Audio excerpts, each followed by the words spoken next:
losing my mind. Is everybody in the world blind?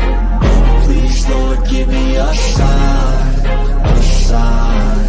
I wanna be the greatest. Everybody on the fake shit. I look around and feel like everybody is the fakest. I make this every day and I'm impatient, hoping one day I blow up from the basement. Statement, the top is so vacant. I don't hear shit that I think is amazing. Waiting for my day when I'm playing sold out shows for 1,000 faces. Hey, give me that crown, get in my way and to be put down. It ain't your place, all this my town. If I want that shit, then I'll get it right now. I'm losing it, the noose it fits. I'm losing shit, a stupid myth. You choose to live or choose to dip. You choose to fight or lose your grip and lose a gift. I feel like I'm losing my mind. Is everybody in the world blind? Please, Lord, give me a sign, a sign. I feel like I'm losing my mind. Is everybody in the world blind? Please, Lord, give me a sign, a sign. Yeah. There's no mercy in this world, just hunger-thirsty persons in different versions, each new update, that shit worsens. Why? Pull back the curtain and you'll see the different vermin. We all have different burdens that all seem to cause disturbance. Yo, so do me a favor, don't treat me like a neighbor. Don't need the different flavors of your problems just to savor. I've got my own issues, I need a comb to get through. Don't need to groan with you, just go get your own tissue. I feel like I'm losing my mind. Is everybody in the world blind? Please, Lord, give me a sign, a sign. I feel like I'm losing my mind. Is everybody in the world blind? Please, Lord, give me a sign, a sign. That's it, the end of the song. Next time you'll sing along. Trust me, there's nothing wrong. I just need to carry on, cause society's a myth put there to make you sit. Listen to what they give. Don't ask questions, shut your lid. Yeah, don't ask questions, shut your lid. I need to run away from this and go get off the grid. Feel like my brain is overloaded, man, I'm losing it. Don't let them tell you what to do, man, they don't know shit.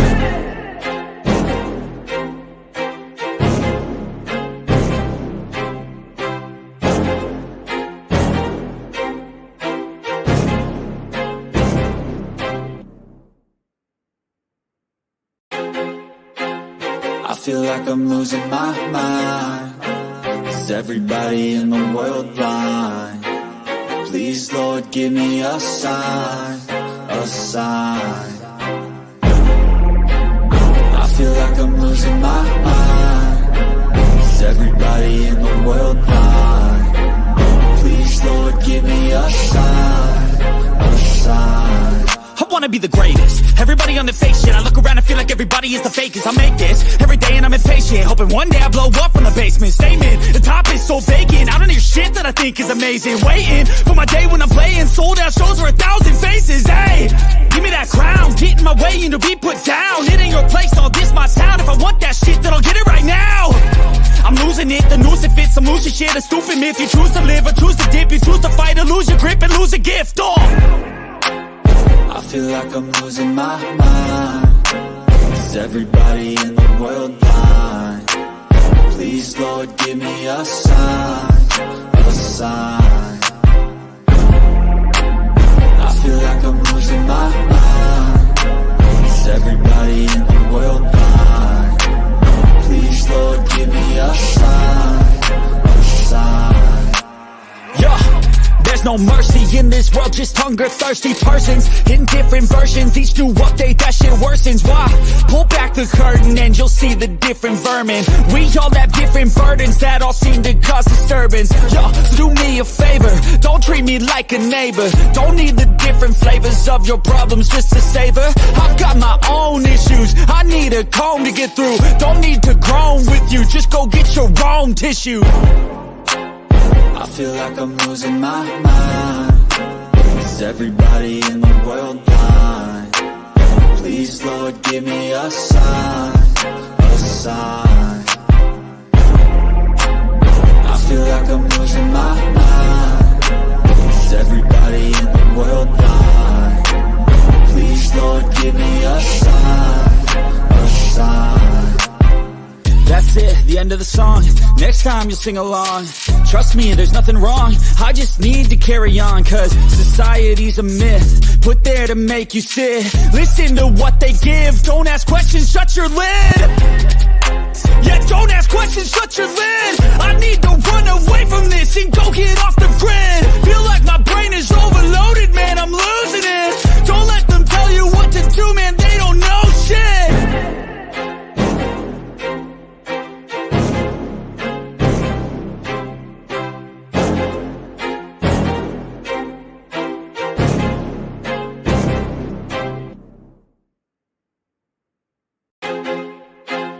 I feel like I'm losing my mind. Is everybody in the world blind? Please, Lord, give me a sign, a sign. I feel like I'm losing my mind. Is everybody in the world blind? Please, Lord, give me a sign, a sign. I wanna be the greatest. Everybody on the fake shit. I look around and feel like everybody is the fakest. I make this every day and I'm impatient, hoping one day I blow up from the basement. Statement, the top is so vacant. I don't hear shit that I think is amazing. Waiting for my day when I'm playing sold out shows for 1,000 faces. Hey, give me that crown, get in my way and to be put down. It ain't your place, all this my town. If I want that shit, then I'll get it right now. I'm losing it, the noose that fits. I'm losing shit, a stupid myth. You choose to live or choose to dip. You choose to fight or lose your grip and lose a gift. I feel like I'm losing my mind. Is everybody in the world blind? Please, Lord, give me a sign, a sign. I feel like I'm losing my mind.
And what is going on, everybody? So welcome to episode 35 of the It's Really Me podcast. So my co-host will be joining me shortly.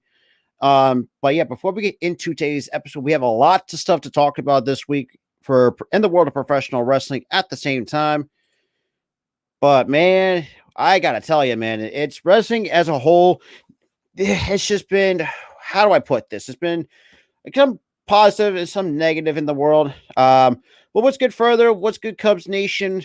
What's good, All American Wrestling Show? Like I said, appreciate everyone tuning in. So, like I said, I do apologize for the little bit of a long delay. What's good, Daniel? Shit, what's good? What's good?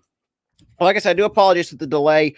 I had to get done as well.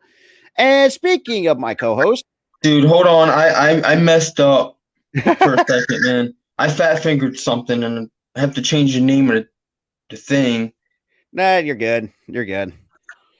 Where do I do that? But I'm on a tablet right now. That's why. It better, like I said, better quality. I can say that. Yeah, it's better quality. I mean, it looks like a potato compared to my phone, but somewhat. What's better. good, Randy? Oh, also, before we get into it, though, I want to give a shout out to Randy. Now he has his own show called the Next Shift Sports Talk. So, whenever he gets to do that, so make sure you tune in as well. We're coming to you live from the Philly Sports Top Podcast, the Hardcore Sports and Let's Talk Sports, another good partnership of ours. So, shout out to everybody that's in the chat, though. Oh boy! So yeah, like I said in the intro, we have a lot of stuff to talk about this week. Right.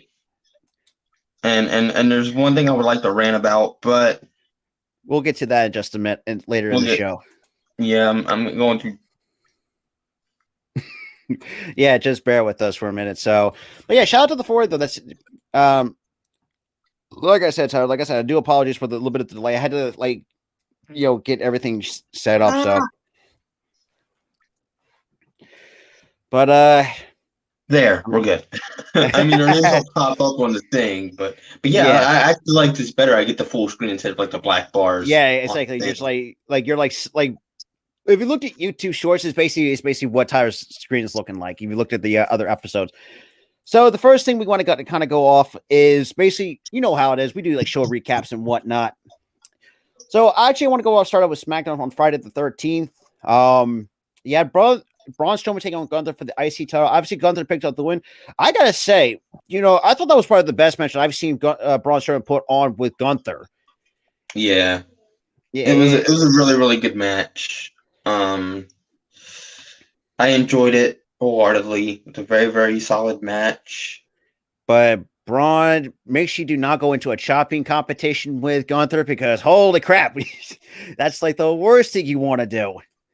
I thought it was ridiculously stupid. I'm like, why are you going into a chop? There was like a spot in the match. It was very, very early on where he immediately goes into a chop fest with Walter, which is the worst thing.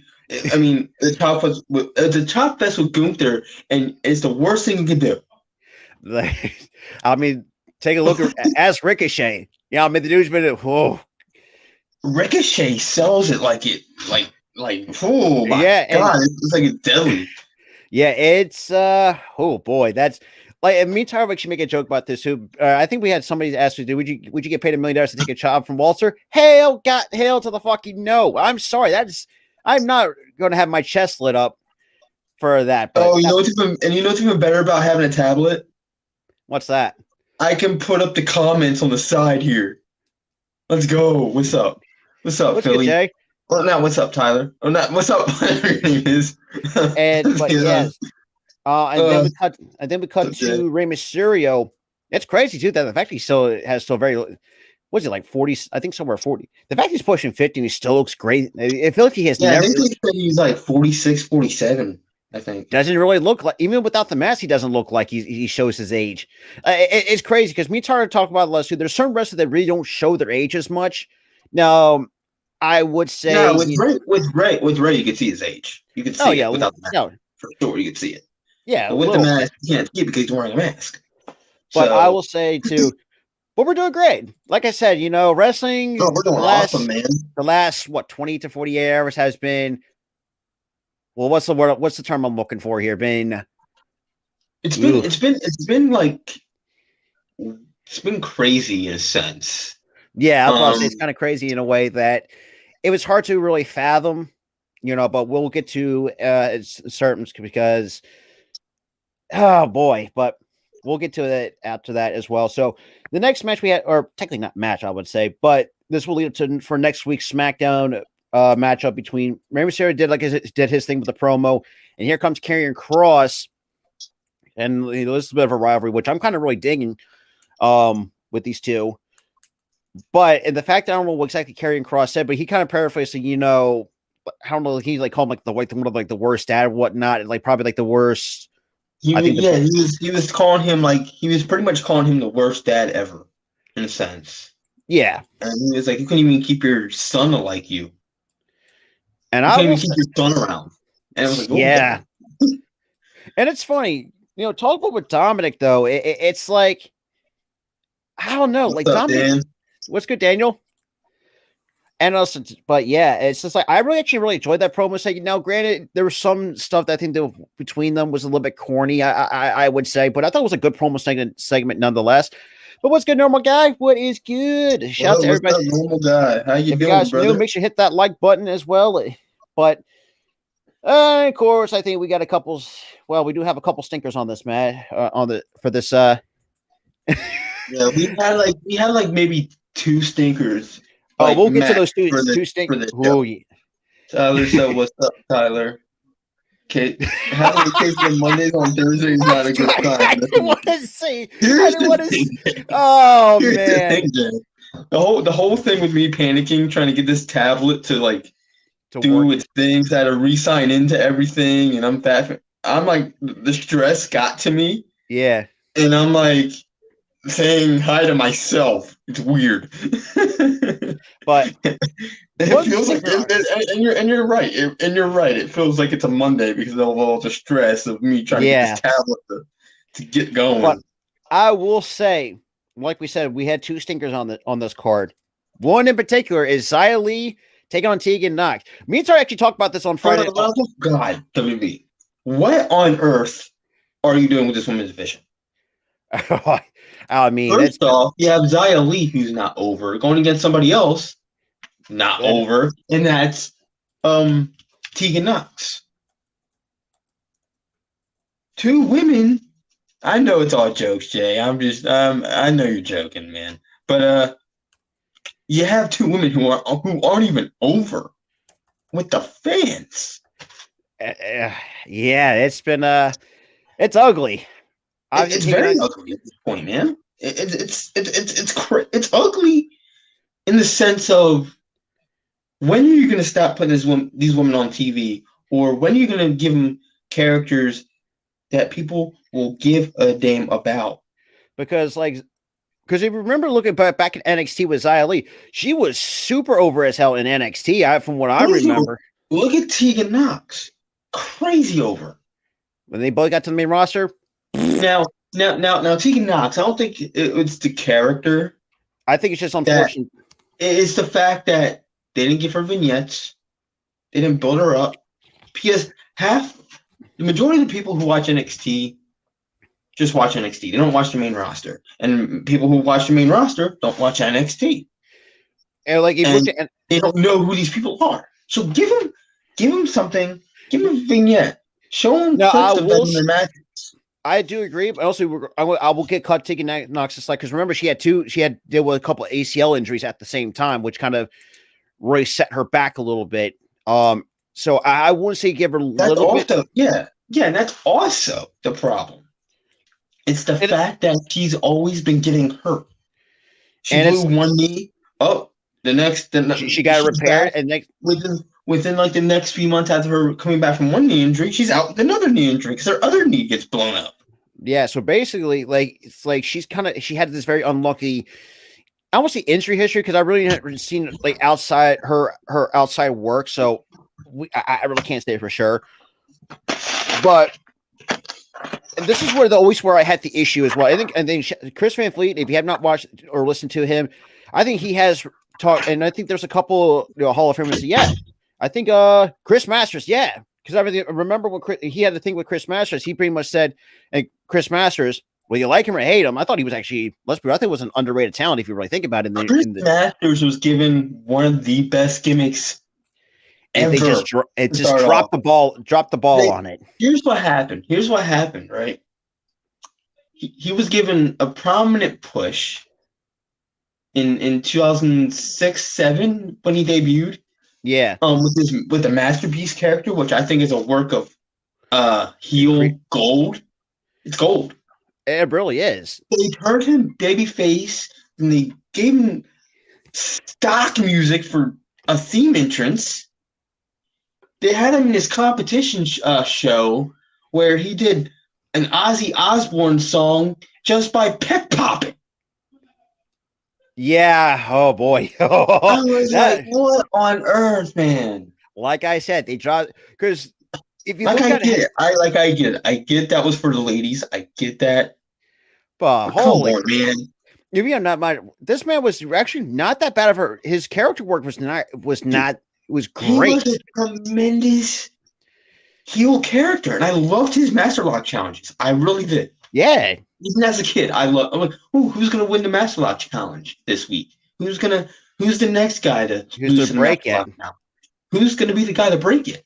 And it kept you intrigued because every single week he did the Master Lock challenge and nobody was able to break it until Bobby Lashley comes in and breaks it. And I actually did watch this episode, watch bits and watched like a Facebook reel of it from Chris Van Vliet's podcast, which is great that he the kind of people he has on. But Chris Masters did go on to say, yeah, we don't see that anymore. We don't, because remember they built him up with these vignettes. It's kind of basically call him like a Greek god or something like that. Kind of Hold on, let me fix this lighting. I can see the problem with my Yeah. Here. There, that's better. There we go. Now I'm gonna turn off Yeah, this light. I don't want to work up the light bill. that's true. But yeah, that's better. But I was yeah, like, why is it such bad quality? But it's the lighting. The lighting is kind of trust me. It's a standard. It's a standard bedside lamp. So I had to turn on the light for this. Well, like he said, yeah. I mean, Chris Van Vliet said, yeah, we don't really see the characters getting built up with vignettes anymore. It's just like, yeah, and Chris said, it's like, oh, you've seen this guy already, so let's just show him. Let's just debut him. No, like what you're supposed to do. What you're supposed to do, and this is where not only WWE but AEW, Impact, everybody is not doing this. It's like everybody's not doing it because everybody. And here's the problem too: you're not building up these characters. But it's also I put blame on wrestling fans because they want everything instant now. They want everything. Oh, we want this guy to just debut now. We want this person to debut. We want this person to debut. Oh, we want this person to turn heel already. We want this. We want this match. We want this match. We want this match. As Daniel Bryan or Brian they're building this up. They're building stuff up, and you're not allowing these segments, these vignettes, these debuts. And I will say this too: marinate. Let these stories marinate. Look at NXT. I know, like we said, people really. I think it's like 50-50 on who. If you like Stevie Taylor, I think she's getting heavily freaking teased for NXT.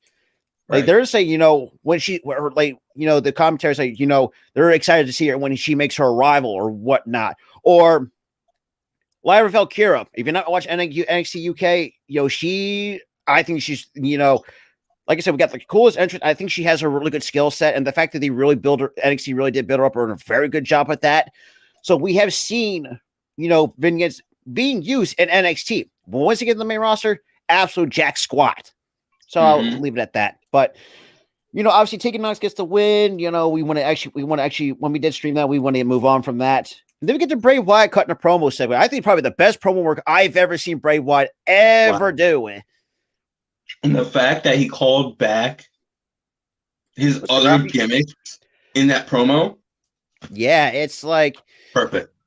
It's like, the fact he says, I am Uncle Howdy, it's just like, and the fact I am the Eater of Worlds, it's like, damn. And here's I'm starting to put the pieces together when he said, I am Uncle Howdy. Now I'm thinking, there is a dual personality gimmick, but there's also another gimmick. There's a fake Uncle Howdy. And now he's aligning himself with Alexa Bliss. So that's like, there's a fake. Thanks for the invitation. I love talking. Oh yeah, that was earlier. Sports talk. Next time I'll talk about wrestling with you. Rafi, just hit me up. Oh yeah, come on in, brother. Because I know you're a huge wrestling fan, so we'd love to have you on, bro. Absolutely. But yeah, it's like now you're putting the pieces together. Okay, there's a fake Uncle Howdy. He's influenced Alexa to turn heel to get the title off of Bianca. And actually, I do not mind it whatsoever. I don't either.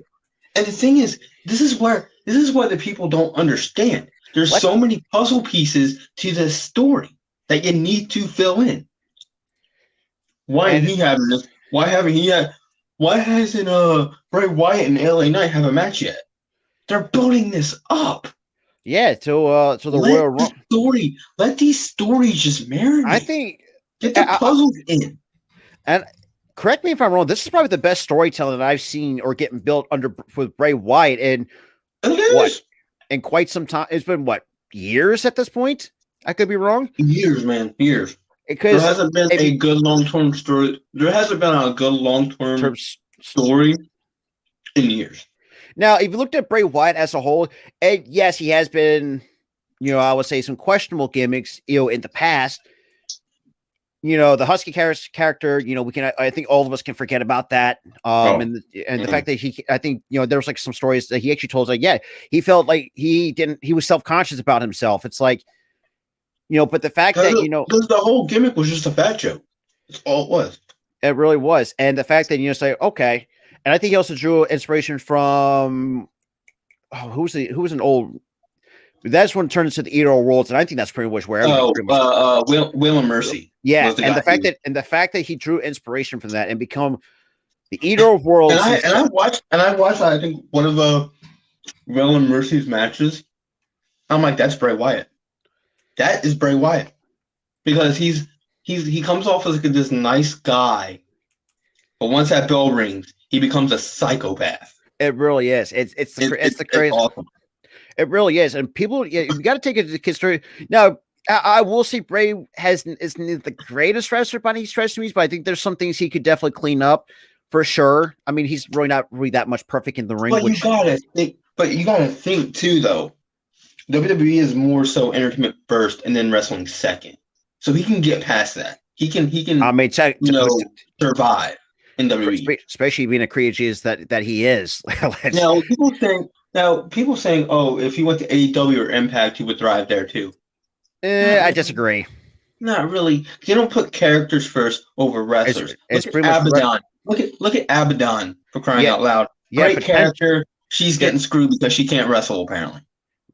But I think that's probably if we had to give that when me Tyler streamed that, in my head say I got to give that promo segment a great A+.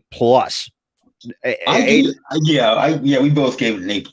Because I mean, you cannot tell me out of the different Now, I will say too that when he gets very cryptic, it is fun to especially like going to his Fiend character. Remember, he's been when he first started doing the cryptic stuff, even on social media. It's just like, what the hell is he like? Me and Tyler actually looked at it and said, like, what the hell is he teasing?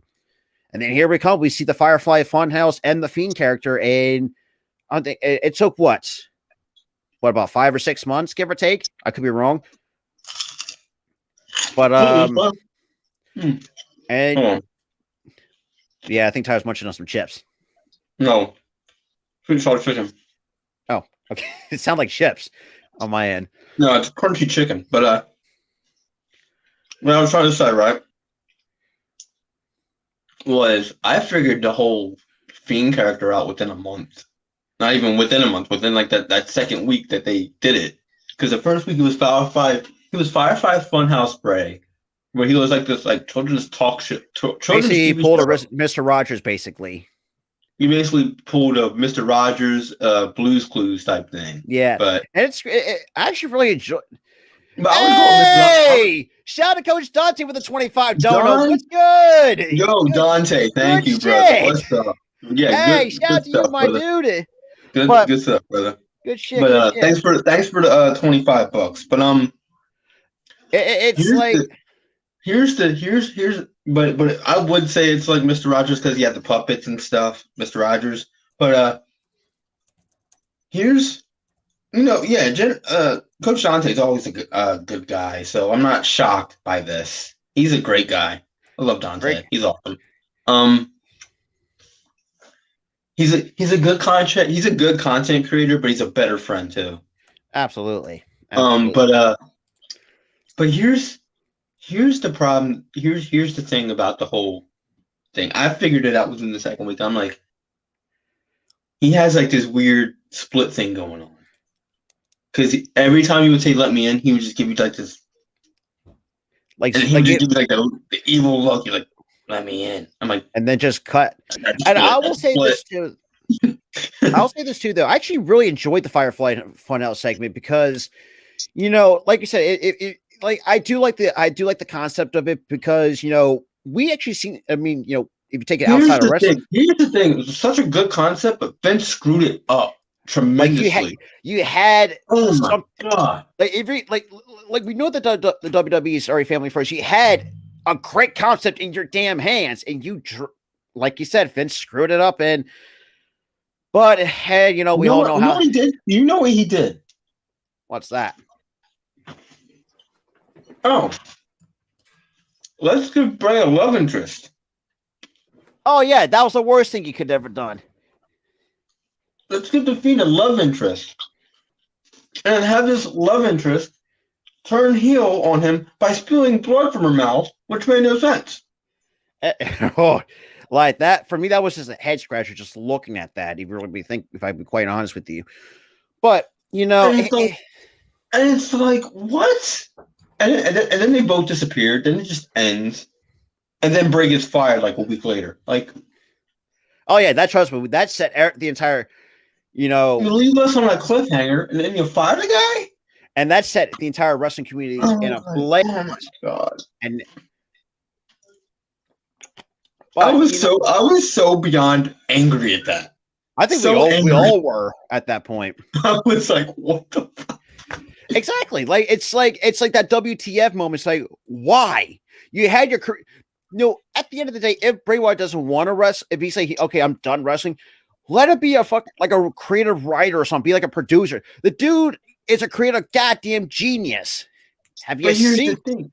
You did this whole story with him and Alexa, this whole story arc. Oh, God, that was he's swooning on Alexa Bliss, and then he's fired from the company for all of 2021.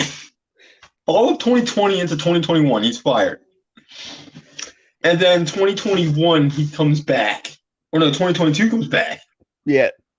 I think what's under better creative direction. Here's the thing. They're redoing this whole story, but they better not screw this up.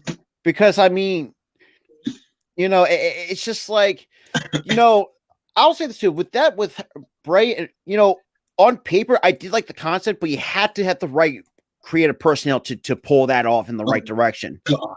And the thing is, he had the right personnel. It was him writing the whole thing until the end. And Vince is like, "Oh, let's give him a love interest." It's like, and that just ruined everything at that point. Let's have his love interest turn heel on Bray, but just by spewing fake blood on it from her mouth and then not attack him. What?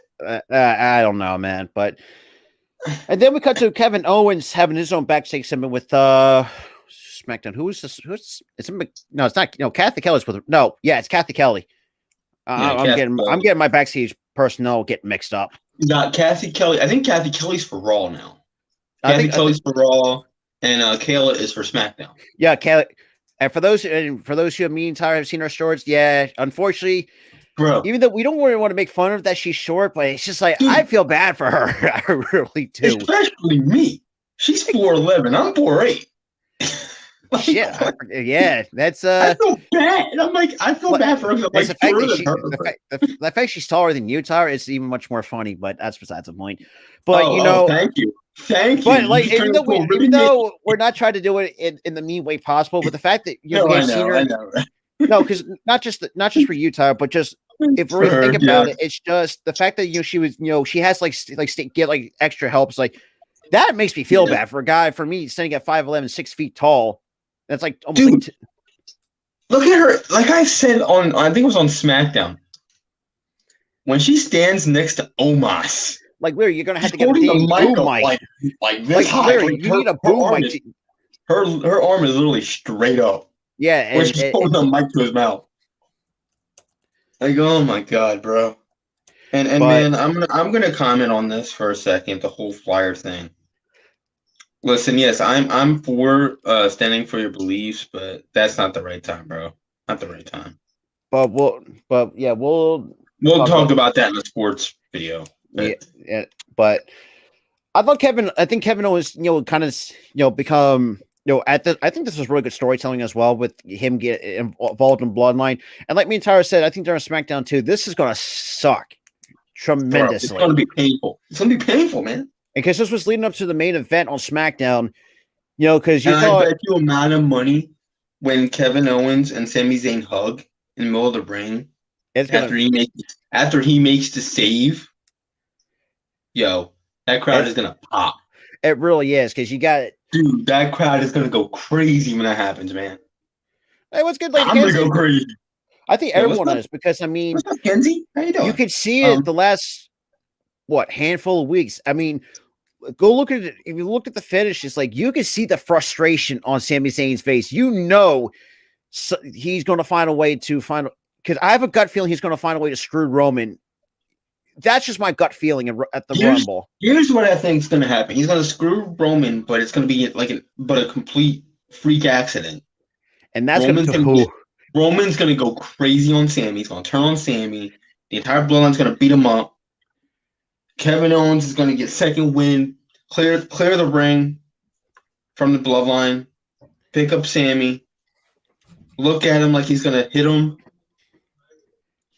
and just arms out, hug. Crowd goes nuts. Especially, yeah. I mean, the fact that we see, if you look at how the story has gone on, you can see, the seeds, especially the early stages of it, some of the seeds being planted early in the storyline. And I gotta say too, I think the Bloodline story faction itself, I thought for me, it's an interesting concept because I mean, it's like it's crazy enough, and and Roman.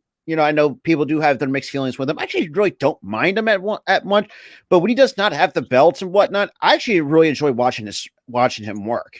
It's funny for me. The only thing I hate about this whole thing is his title reign. That's where I was going with that. Because it's gone too far. It's gone too stale. Let somebody else have the title.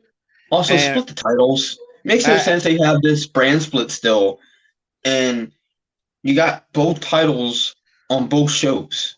Both the tag titles, and both the world titles. It doesn't make sense. And the fact that, because I mean, think about it too. I don't know if they're ever going to split the bloodline, because I mean, we all know that Roman's have been established short, because if you looked at his early days, what a particular. I'm not saying they're going to split the bloodline. I'm talking about split the titles. Well, I know that, but I'm just saying, like, if they do that, well, that would just be a bad idea, because I actually really don't. I actually like the faction in itself. Honestly, I would let them go maybe another few years. Maybe about together. 2, 3, 4. Because I mean, I'd be like the NWO, give them a good lengthy time frame, because I mean, just don't get too big. Exactly, just keep it the way it is, compact. 4 guys trying to wreak havoc on the entire company, and just go with that. That's because all I mean, look, we know that if you looked at him, yes, I mean Roman. If you looked at his early days, outside after the Shield disbanded, let's be real, everybody hated Roman. Dude, like, you want to know why? And it wasn't his fault. It was not his fault. Oh, yeah. It's crazy. I mean, part of it was his fault because he didn't know how to cut a promo as a babyface as opposed to a heel. Thank you, John Cena, for roasting his. I forgot it. Oh, boy. Oh, he roasted. He tore. What was that? 2017 or 2018 where he roasted his life? I just cringed. It's like, he roasted his life in 2018. I was like, no, he just did not just. It's like it's a Roman. It's Roman. It's a promo. It's she'll know how to do. It's basically call him a rookie. Basically, it's like I'm thinking to myself, wow. He's like, bro, I'm an 18-year-old. I'm an 18-year vet at that point. You're just a rookie. I'm like, God. And I will say this too. I'll put this on record. I do think John Cena. Sports is where we come. But yeah, we'll talk about that at another time. But I do agree with that. Keep it sports. Oh yeah, absolutely. But still though, there's a time and a place to like express your belief. Speaking of that too, like, isn't it really weird to call professional wrestling a sport? Do you think that's? I feel like, I don't know. For me, that's. I mean, it's not really. In a sense, I do see WWE's point of calling it sports entertainment, because it's like half sport, because it is athletic and people do get hurt. But it's half entertainment. None of it's real. The stories, the punches, the kicks, none of that is real. That's the one thing that always bugged me. It's just like, why the hell are you calling it a sport when that shit's already like it's a script? Like, and I do, but here's the thing. That's the one thing Vince got right, was calling it sports entertainment, because it's a little bit of both in a sense. Because I mean, look at TV shows nowadays. I mean. That's just entertainment. That's entertainment. Yeah. And not just that too. I mean, I've seen like but that's besides the point. But and then, like I said, we had another stinker on the match. As much as I love our Jersey girl, Liv Morgan, she had to take over Raquel Rodriguez. Why would you have Liv Morgan job out? Why? In like 4 minutes. 4 minutes. Yeah, that's 4 minutes. Raquel was given 4 minutes. Both women are talented women. and you give them 4 minutes. It's Oh my! it was angers just me, man. it was angers me. disgusting for the lack It of a was better term. disgusting. And yeah, Greg, John, I do feel for Jay Briscoe's family too. Well, we'll get to Jay Briscoe later in the show because we'll get to that later in the show. But I do feel for his family. I feel for his brother more likely though. yeah, Mark. I was like, damn, Mark. As soon as I heard he died, I'm like, damn it, Mark. Yeah, but exactly. Look, we know wrestling is That's why fake shit. people always say it's fake, but I don't care. I love it. It's entertaining. I'll never get. That's why that's me. That's me. Like I just enjoy it for what people, it is. People ask me all the time. You know it's fake, right? You know every one of your TV shows that you watch is fake, right? Yeah, I mean that's my rebuttal. You know your TV shows you watch, they're fake. Because if you think of this too, when we were like 5, 6 years old, we never knew that. You know, at the time. Here's the thing. If we're 5, 6 years old, you can ask that question. You know that's fake, right? And we'll say no. We'll be upset for a short time, but we get over it. Look at me. Look at me. I didn't know it was fake until I was about like 11, 12 years old. Yeah. I mean, I would. Stupidly enough, it took me that long, but. But I mean, now, granted, meantime, we have seen different eras where a lot of stuff does not fly. Especially in my head. We're not even going to talk about that. Yeah. Oh boy. But yeah, let's get back to SmackDown, brother. Before we go off the beaten path. Well, we do get to the main event. Sami Zayn taking on Kevin Owens. I thought it was a good match its entirety. But you know, after what we saw on Raw that past week, you know that the ending was genius in this match. It was a genius. The Usos screw over Sami when he had the match won. Yeah, it's I agree. He says like I got a job like that. But yeah, and the Usos are like, yeah, you did it, yeah. It's like I didn't do nothing. You screwed me. Like, yeah, it's like for me, it's like we said before, it's just one of those things. It's like it's like I said, dude. Jay, don't. It's not your fault. It's just that this is a wrestling podcast, and we'll talk about that probably on the late night show and kind of talk about. Thank you for giving us content, but we're not going to address it now because this is a wrestling podcast. But yeah. But you know, it's like we said, like we mentioned about the seeds being implanted. I think like the last 3 to 4 weeks, or how long we had the storyline has been going on. You can see that something that seeds is finally starting to grow slowly. Like it was been a couple of months now. How long this storyline has been going on? What, for months? Storylines have been. I think the storyline has been going for pretty much a year. Okay, already. But yeah. A year. You can see the seeds after the seeds being planted. I think the early part of the storyline, as it started getting built, you can see. Yeah, you see like a weird turn. The first sign of the storyline is going to be happening is that every time Sami was forced to hit Kevin, he was very hesitant. He did not want to do it. He was hesitant. He was like, "This is my best friend. I don't want to hurt my best friend. I don't want to do this." And he would end up saying whatever and do it. Yeah, he hated it.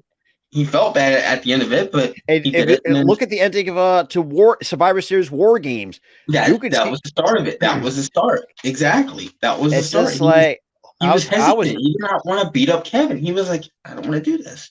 I mean, he's been lifelong best friends with Kevin Owens. I think people tend to really forget. You know, they have a really good personal friendship between those two.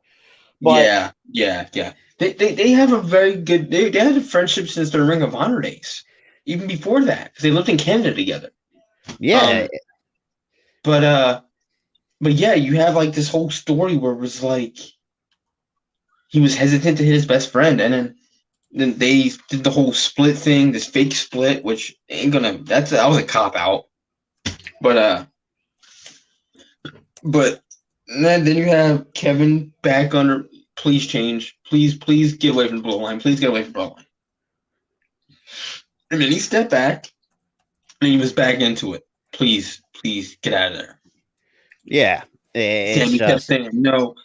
Sammy kept saying, "No, please walk away. Please walk away. I don't want to hurt you." And then now it's kind of like they do fight each other, but they're hesitant. Like look at last Friday's match, in the beginning of that match. Look at both their faces. They were both very hesitant. They did not want to hit each other. They were like, "I don't want to do this." And Kevin said, and yeah, Kevin Owens basically he was, like I say, going back to his practicing segment, like he tried to get some common sense into Sammy, and I think, and you saw Sammy at times kind of taking that, but he was very hesitant to accept that from Kevin Owens. Right. Like for me, it's just the fruits of the storyline. Whenever they decide to pull the trigger, I think it's going to be well worth it in the end. It's going to definitely be worth it, man. It's going to definitely be suck. It's going to hurt like a mofo, bro. It really is, but and it's going to hurt us. He's like, "Oh man, they turned on Sammy," and then they're like, "Oh yeah, he's back with Kevin." Yeah, and then within like 2 seconds. Yeah, and the fact that I feel like they're going to be the next team could probably knock off the Usos and take the tag titles. I would feel like. You know what's going to be funny though? Kevin aggressively saying, "Hug me," like he did before. Yeah, I can see that he'd be that hype man. But I think SmackDown as a whole that week for Friday the 13th was okay. It was like, it was. Here's the thing. I see a trend up. I've seen the trend since 2019 when they moved to Fox. And speaking with SmackDown's been okay. Raw's been dog crap. But now now Raw's been like inconsistent. Has good episodes and bad episodes. Oh yeah. Last week's I nearly turned it off. I mean, for getting to Raw for January 16th, we start with the Usos doing their promo segment to start off, and then the Judgment, obviously and then you had the Judgment League kind of interrupting it. Now we get like a bit of a promo battle. I love the Usos. This team locked down. This team locked down. Yeah. You and your daddy locked down. And the fact that you try to pull off the Spanish to Dominic, it's just like I was a little bit uncomfortable with that. If you really think about it, it's just like him just pull. Here's the thing. I'm not really upset about that. I was more so uncomfortable with the whole. That's what I'm thinking. I was more so uncomfortable hold on. I was more so uncomfortable with the whole dressing up Dominic as a Mexican gang member. And it's just like, what? I mean, he was fine with legit. He looked like the Mexican gang members from GTA San Andreas. Yeah, that's how bad it was. I was like, oh my god. But I will say this too. Me and Ty have been a huge fans of this, since him being a heel, because he's finally, because for me, I could see this kid. Now, Dominic, yes, I mean, he's a little bit green in some areas, but I think he's already surrounded himself with some veterans who've been around the block a few times, especially, Finn Balor. I mean, the dude's got a resume that speaks for itself. The dude's been all over the world.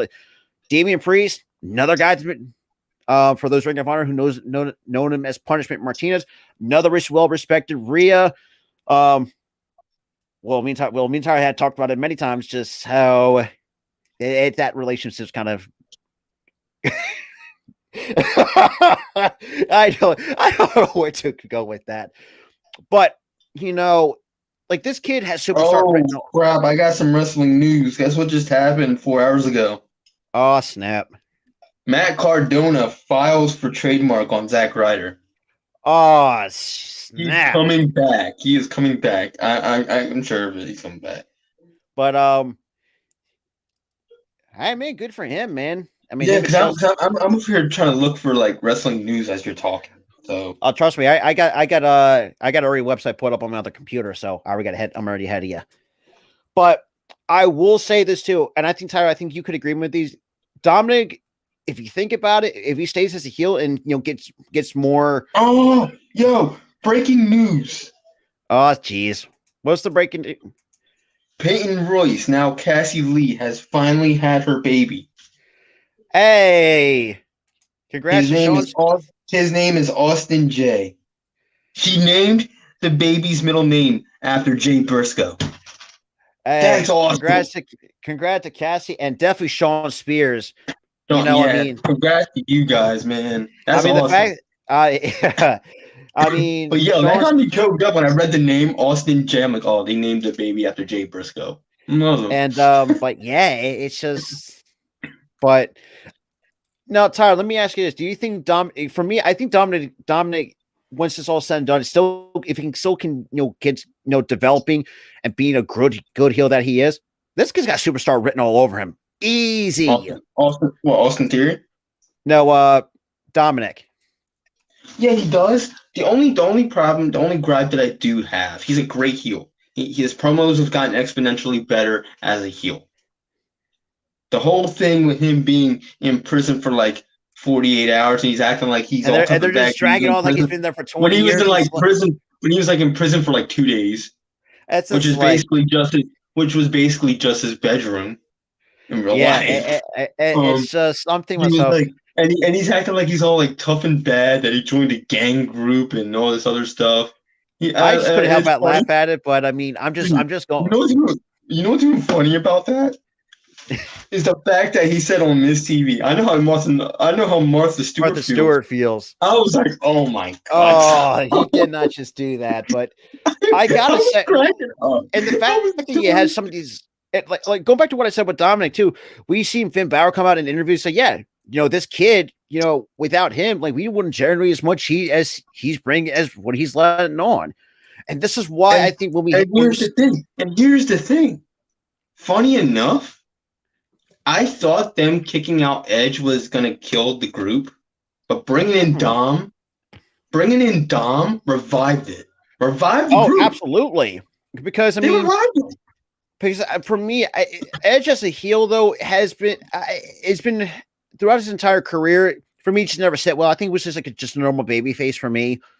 But the fact that he pulled the trigger of kicking Edge out, which I think it was a good move, and the fact that he brought in Dominic, and thank God that when he turned him heel when he did, because his babyface run was bleh. It was just... Now here's the thing that really like weirds me out is this whole mommy poppy situation with him and Rhea. It's just like because you know how me and Tara, we have a juvenile sense of humor. Like it's just like our mind is pretty much in the gutter. Dude, 100%. But here's the thing, Jeff, our buddy Jeff, cleared it up. He's like, no, it's not a mommy kink. It's the whole mommy is the Spanish for girlfriend. I'm like, okay, good. That's probably because that's where we are some dirty minded. Even though, yes, I know we have immature humor. I'm sitting there thinking, that's where my brain was going. I was like, I thought this was some kind of freaking. Here's the thing. I thought this is some freaking 50 Shades of Grey shit going on. That's what I was thinking. My brain was telling me, hey, yo, this is a PG television. Like, this is not what you're supposed to say. But the fact that, like I said, when Jeff cleared it up, that makes sense. Hey, Rob. I don't even know if that's PG. Hey, I'll say this too. R-Truth is a national treasure. I don't care what anybody says. The fact he can take like whatever shit he's getting kind of given and makes it into something funny, I'm going to give a lot. The fact that I got to say too, his speech is also pretty good too. If I'm going to have to be quite honest, but his music's good too. His rap music, it's great. Good stuff, man. Good stuff. But if you don't follow this R-Truth on TikTok, man, you are missing out comedy gold. Dude, he's hilarious. I love he doing a video of somebody talking about their hoo-has. And he looks at camera. He was like, for like a good minute, frozen. He was like, he didn't even speak for like a good minute. He was like, I didn't even know that was PG. Yeah, I saw it on her. I just saw it on her Instagram just now. His name is Austin J. She gave him the middle name of Jay Briscoe. But it was a remembrance of Jay Briscoe, the middle name of the baby. But yes, which is awesome. They had a little bit of a face off because the Judgment Day are pretty much the next number one contenders for the tag titles. But I think at the Rumble, correct me if I'm wrong, but Oh boy, talk about one stinker on Monday Night Raw that nobody wanted to see. Mustafa Ali taking on Solo Sikoa. Does anybody Oh, God. That match ended in like what, 2 seconds? Wasn't even a match. under 4 minutes is basically what they said. It wasn't even a match. It was just Basically a squash match. Yes, I have some of his music in my phone. It's so good. I love Leo Rush? Rush's music. Leo Rush's music is awesome. Oh yeah, Love it. dude. But then we get to a tag team match with the Street Profits taking on Cedric Alexander and Shelton Benjamin. But part of that, it was kind of getting interesting. You had MVP come out and kind of draw the attention of Shelton Benjamin and Cedric Alexander, which for me, I think they're still teasing the reunion of the Hurt Business. Yeah. That's the way that I see it. But please, for the love of God, can you not put Omos on that shit too? Please. Oh, first of all, Just fire Omos.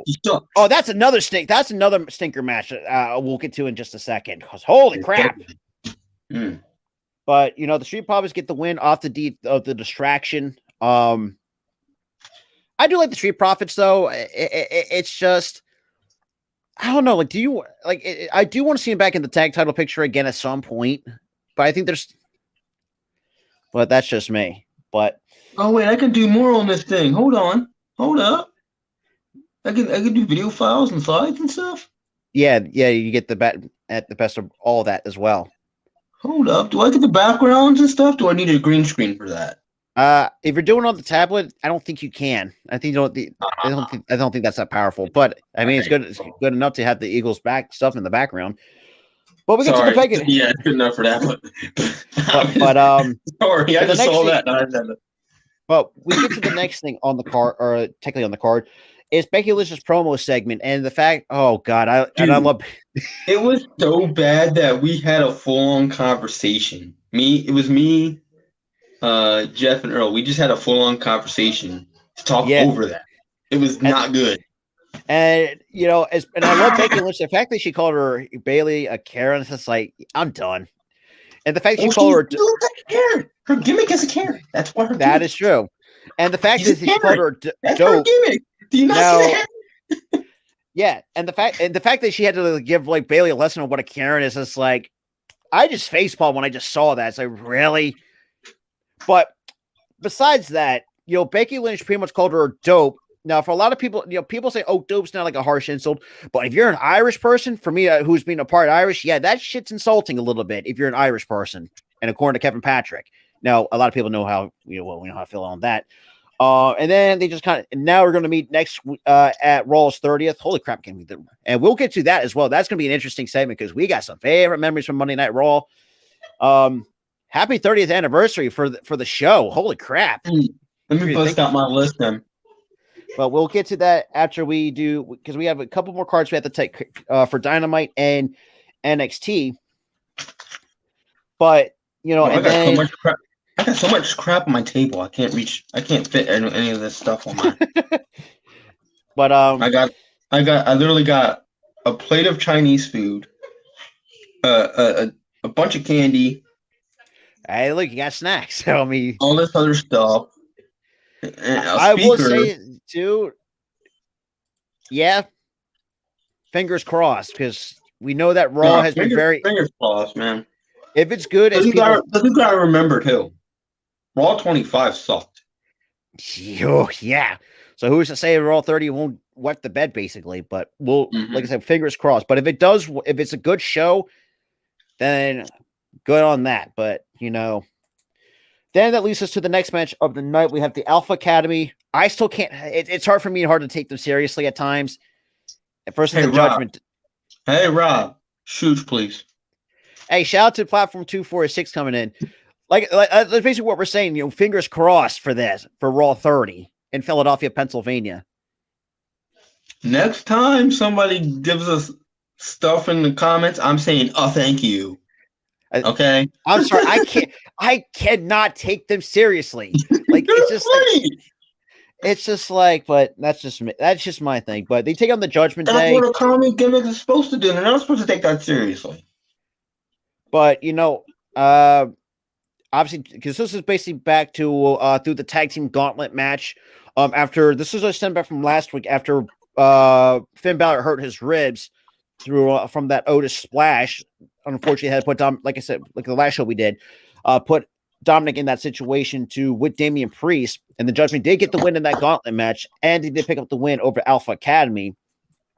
But hence we get to before we get to the stinker, the next match, it's a women's match. Me and Ian take on Io Sky, and that was complete dog doo-doo. Oh my god, no one even was into it.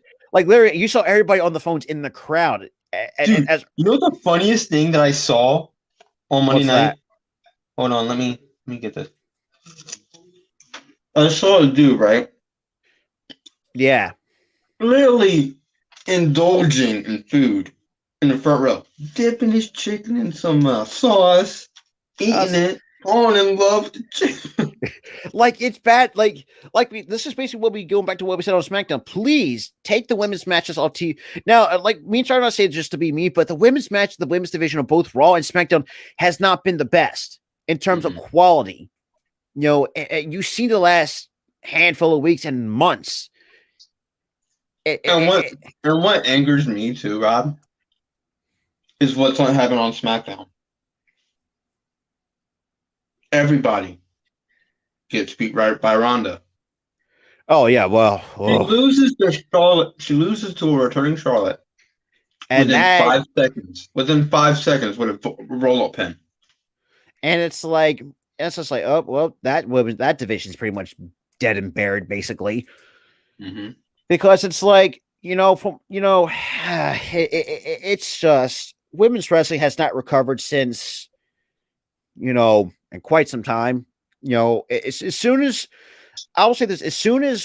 Bruce Pritchard and Vince McMahon got into the women's division and they just got the entire both divisions, they have never recovered since then. It's going to take a long time to get that division recovered. Mm-hmm. But I don't really think it's going to recover, knowing basically in certain situations. But we have actually talked about that once before last show. Obviously, Mia Yim gets to win, but like I said, I really didn't care too much for it. And we get to the stinker on the match, which is the next one we had. Technically, we actually had 3 stinkers, actually, if you think about it. We had Elias taking on Omos, and that was it want me to make me vomit. Dude. Me and Jeff both just looked at each other and was like, there goes his push. There goes his run. He's going to be gone. And then Amos dude picks up the win. Me and Jeff just look at each other and goes, just give him his pink slip. Give him his pink slip. I mean, if Elias deserves better than what he was doing. No, let's throw him to Omos. Or that, let's turn him into Ezekiel and all that bullshit, basically. And while I admit Kevin Owens saved that run as Ezekiel a bit. Even though that was kind of funny, it wasn't enough to get the guy over. But yeah, like we said, I mean, Elias is a lot better than what he was given, and especially in his tenure at this point, it's just like, I really feel bad for Elias. I really do. I think people tend to forget, he's actually just a really good worker in the ring. If you looked at some of his matches, even though his matches were not the greatest in terms of quality. But when here's the thing that I think about Elias. He's relatively safe in the ring. He can work. He's a great powerhouse wrestler. He has a great character. And it's just, and you're ruining him. You are ruining him. It's really sad to look at it, and the fact that even Almost is with the company, I do not even like him at all. I don't even know why he's even with the company, but that's because he's a big guy, and Vince has a hard on for big guys. Well, and the next stinker, like I said, we had 3. Actually, dude, technically 4. Actually, if you think about it. Rob, hold on, Rob. You can be big, you can wrestle, and you can have good mic skills. That's how it works, Vince. Just because he's big, you're gonna sign him? I mean, God, but yeah, like I said, I mean, this card for Raw, like I said, this Raw, that's 2 weeks in a row. Raw has not been good, and dude, so that week for the 16th had 4 stinkers. The next match that I would consider is still a stinker Bronson Reed versus Akira Tozawa. Eh, Exactly. Bronson Reed picks Skip. up the win. Skip. I don't even want to talk about it. Skip. Yep. Skip. And then I think we get to someone obviously probably the other, at least the best match of the night is a 6-way elimination match for the number 1 contendership for the United States title. That saved the show for me. That saved That it from really getting did. that saved it for me giving it a D because the other parts of the show were pretty good. I thought the Akira Tozawa match was okay. But At best, it could have been better, but it was okay. but still, like I said, it was still a stinker nonetheless. It wasn't really a stinker. Oh, I forgot about okay. Bianca actually, and Bianca did return that week and cut a promo on Alexa Bliss.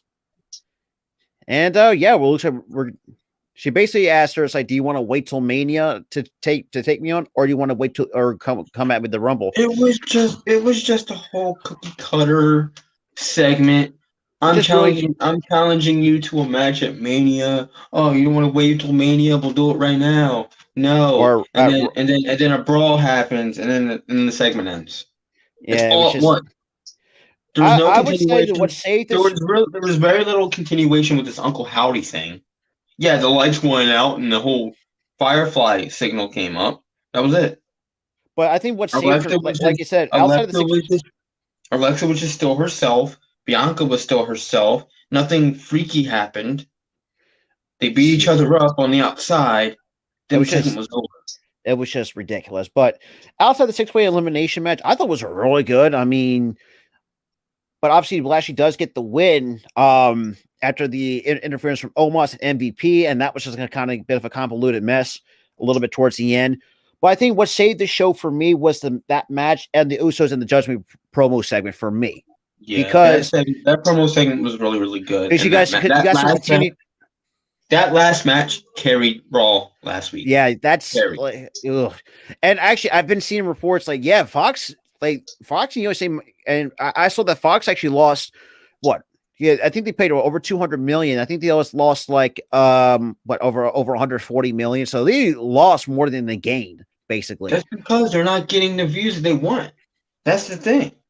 And same because SmackDown's decent, but it's just. But if you want ratings, you have to be great. You have to, and you're not great. You're not even there. AEW's not there. Impact's not there. But here's the thing, though. Wrestling is all. It's not really just about the ratings, or not just about how the quality of the show is. It's about wrestling is such a niche product. You're not going to get a lot of viewers doing that. You want a lot of viewers? Find something else, Fox. You're going to wrestling where you're not getting the 5 to 6 million viewers a night that you would get with other shows. Because like Fox, if you looked at it, they have some great shows on that channel. They have awesome shows. And the fact you go into the wrestling, I think because I think we didn't really have to discuss this, but I thought myself, this is gonna for me. I think Tyra knows me better than anybody. I had a gut feeling this was gonna backfire. This is why USA thrived with wrestling because they don't show any new content. They don't. They show reruns. They show reruns of shows that are on NBC. Yeah, I mean, it's part of. I think it's the USA part of NBC. I don't think they are. Yeah, they're NBC affiliate. Okay. They're part of the. I thought so. They're part of the NBC Universal umbrella. That's why you see shows like. That's why you see shows like the Chicago Fire and PD and stuff on there. I think those are pretty good shows, if I'll be quite honest. Yeah, my mom's into it. I just saw. Dude, are you doing that? Are you doing that TikTok trend where you see a guy fall at Walmart? I was about to say, the one trend I'm thinking I was like following a fat guy with the Trump or two, but I was like, there's a thing on TikTok where they comment on somebody's post or something. Oh, I just saw a guy fall at Walmart. Like it's a funny trend, but it's weird. No. Oh wait, you legitimately saw a fat guy fall at Walmart. Like it's like, but we'll talk about that. We'll do that in a whole nother time. But now we go to NXT. Now NXT, and I think at some point that's what I'm saying, Kenzie. They don't show new content. They show old content from their other shows that they would normally air on NBC. And older episodes, like from like the early 2000s, if you really think about it. they show Law and Order, so you're not going back from those times. You're going back to the late 90s. But that's besides the point. But we get to NXT. Oh. Hey, yo, that comment just killed me. Sports Network, that comment killed me. I felt that one. I'm done. Dude, I can't. Dude, I love that. I love it was like a little break. And it was normal, and then it goes, I felt that one. But I will. So, but yeah, back to my point though. That's why it's failing on Fox, because Fox, they thrive on ratings. They thrive on ratings and content and making good shows. The reason why USA bought Raw and SmackDown is because wrestling is such a niche product. You're not going to have a lot of people watching it because not everybody watches wrestling. Same thing with sports. Not everybody watches sports. And you know, and that's a very good point. If you put this in comparison, look at the viewership for the Major League Baseball. No one watches baseball as much as he used to. It's the same thing with SmackDown on Fox. Look at the rate; like the ratings has not been the same in quite some time. This is why you have things called a boom period. SmackDown had its boom period back in the late 90s and the 2000s. And look at Raw during the Monday Night Wars. That was their boom period. Nice. You want to know why? You want to know why they thrived in the 90s and the 2000s? Because they were able to grab other mediums from other shows. Look, they took from Jerry Springer. I forgot about that. They took from I don't know, Jersey Shore. They took from everything. Every medium they could get their hands on. Heck, they took from porn. Yeah. We don't want to go look back in the early 2000s. They took from that, obviously, with the way they treated women. Oh, not just in the 2000s, but if you look at the late 90s, early to mid to late 90s at the same time. But it was borderline. Oh yeah, but we'll talk. Well, if you want to go for, but they took from every medium that they could get their hands on. Now they can't do that. They're PG. Yeah, and so they can't take from everything. They can take from a kids show. They can take from a PG rated sitcom. Look at the fire. Like you said, go back to the Firefly Funhouse. Remember when we were like kids, that attracts to see with some of these kid shows nowadays. Like some of these kids nowadays can. Yeah. So in long story short, I don't think this is WWE's fault that Fox is mad at them for not bringing ratings. This is Fox's fault. They should never have bought that deal. They should never bought WWE in 2019. They should never have bought them because your content, you're thriving off of great shows. There's been great shows in the past from you guys. Thrive on that. Yeah, I mean that's pretty much your main moneymaker. Those are your main moneymakers. Your TV shows, your other TV shows like 911 Lone Star. Oh God, there's another one I can't think of. There's so many good shows, it's hard to rename them. The one TV show with the country singers and stuff. It's in. Oh, no. Has Trace Atkins in it and some other actors. Oh God, what the hell? I think that might be Barmageddon's with USA. No, but yeah, Barmageddon's USA. But there's a country. It's just a country. I can't think of it's like a country. It's like a country drama. It's about country singers, but it's drama. It's not Nashville, because Nashville was ABC for a while. Yeah, I forgot about that. But that's I have to look it up. But that's a great show. You get the point. Hold on. Let me get my thought first before you get your thought. But you have great content. You have good TV shows. Dude, absolutely. That's the problem, Jay, because you're bumping into people at Walmart because they're walking and crawling speed. You're falling in front of, you're falling on top of them. So you're both falling. So two people can fall because they're walking and crawling speed. But path. But we'll go to it's such a niche product. So I don't know why Fox is angry at WWE for not bringing in ratings when you should have bought them. You should be blaming yourselves for that. Yeah, it's not your medium. You should have kept it with USA. USA doesn't care about ratings, doesn't care about all this other stuff. Yeah, it was good for us because we did get a better product out of this. That is true. We did get a better product, but The problem is it's not good enough for Fox. That is true. Like If it was on, I don't know, Spike TV or something. Wait, God. Spike TV doesn't exist. Damn. Which- If it was on like a male oriented network. look at remember SmackDown was on Sci-Fi at one point. Here's the thing: SmackDown was on Sci-Fi. They thrive on fiction. They thrive on other stuff. But here's the thing: the Sci-Fi thing doesn't really didn't really fit to me because they're more of like science fiction based. Yeah, that is true. Horror based, which doesn't really work for me. But I mean, it did at one point before. I mean, people tend to forget. I mean, remember when SmackDown was on UPN at one point? Yeah, trust me, we are old. Yeah, I get their first floor. I get their first foray into the network TV and stuff like that was a success. But But here's the thing, though: barely anybody watched UPN outside of watching SmackDown at the time. that is true. Yeah, why do you think UPN folded? Because of that. Because of that. But yeah, that's true. But then it went to CW, which that was a big mistake because CW sucks now. No, CW back then, even now, they were trying to be more teen oriented, teen drama oriented. I mean, God, I mean, and Kenzie, can you please burn that from my memory? I think everybody wants to forget about that. Take a flamethrower, right, and burn that from your memory. Take a flamethrower, burn your mind, but because ECW sucked. Oh. And it sucked.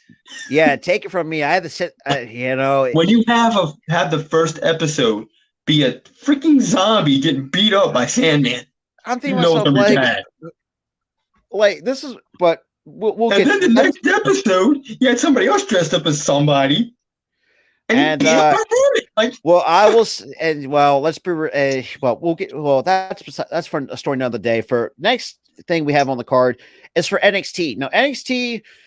At times, on a weekly basis, have some decent matches, but it just has not been. I would say good. It's just been. It's. I don't know what it's been lacking. It's not been great, but it's not been bad. It's like they're right in the middle. Like there's like no.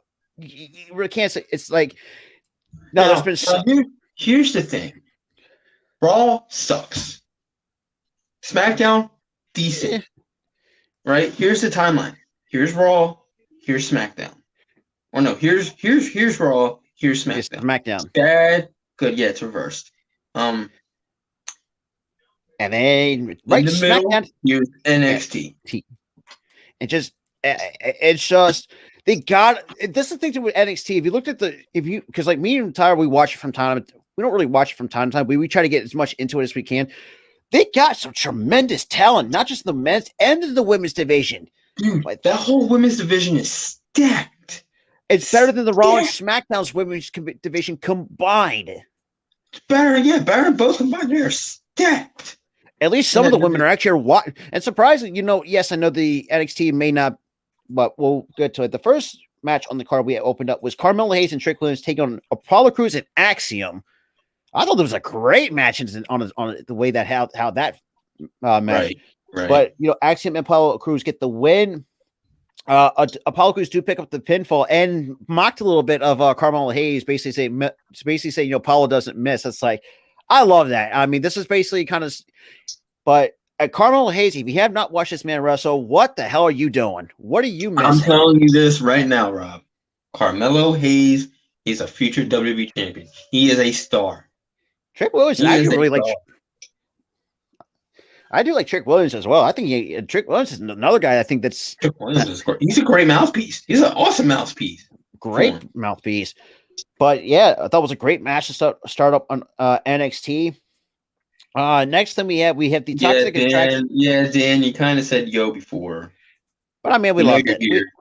We know you're here. Yeah. But we have Toxic Attraction open up a promo segment, basically kind of. Well, and Kenzie, I like NXT 2 better than Raw a little bit too, because Raw even though they don't put on good shows, at least there's better production in terms of the roster. There's better production. There's better roster. But I will say this too. But I wish they could have done a lot better without the use of the performance center. I would say that's my little bit of a nitpick. Here's the thing: they've always had a centralized place because before, they went to the performance center. They were in the Capitol Wrestling Center. Yeah, at Full Sail most of the time. And then before that, they were in Full Sail. They were never really doing stadium. The only problem that I do have, the only gripe, is pay-per-views. Why do you have to pay-per-views at the Performance Center? You do it at an arena. But not this year, though. Vengeance Day will be in the Spectrum Center this coming Saturday, February 4th. And that's why I'm happy. That's why I'm happy. I was like, just start doing that. And try to do shows outside of Florida, for crying out loud. Try to test the waters with these talents. Can they get over with a bigger crowd? They can do it with a smaller crowd. Can they do it with a bigger crowd? Yeah, that should be the ultimate test because should be part of the. Let it Kenzie. I disagree with that. Like I disagree. Oh boy, Jinder can go. No, kick a bag of rocks, but kick a bag of rocks. But like, go back to what Tyler said too. Like, if you want to, like, because we know that NXT, even though it's like you would say a third brand, but I think this is more like that should be another test to that roster's development. Like you said, can they get over with the bigger crowd in some of these arenas? If they can, that's a huge step forward for NXT and can get more and can draw more people into watching NXT.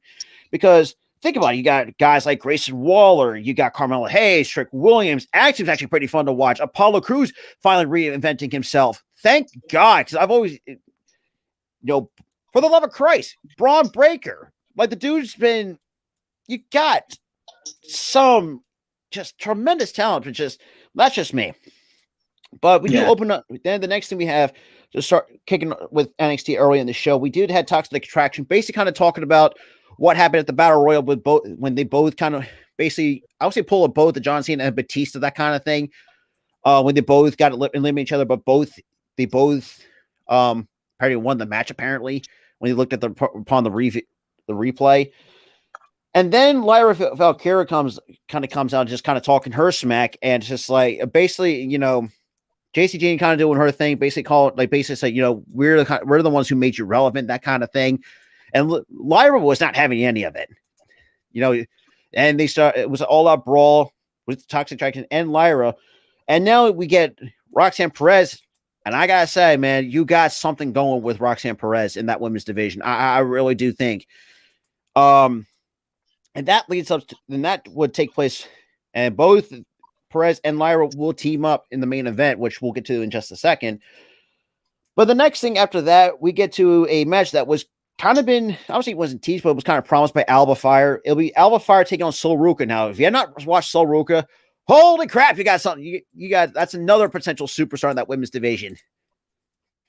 And the fact that the Alba Fire storyline with Isla Dawn, that's still kind of still holding, still continuing. So Isla Dawn was kind of up in the rafters, kind of just watching down, caught Alba's attention.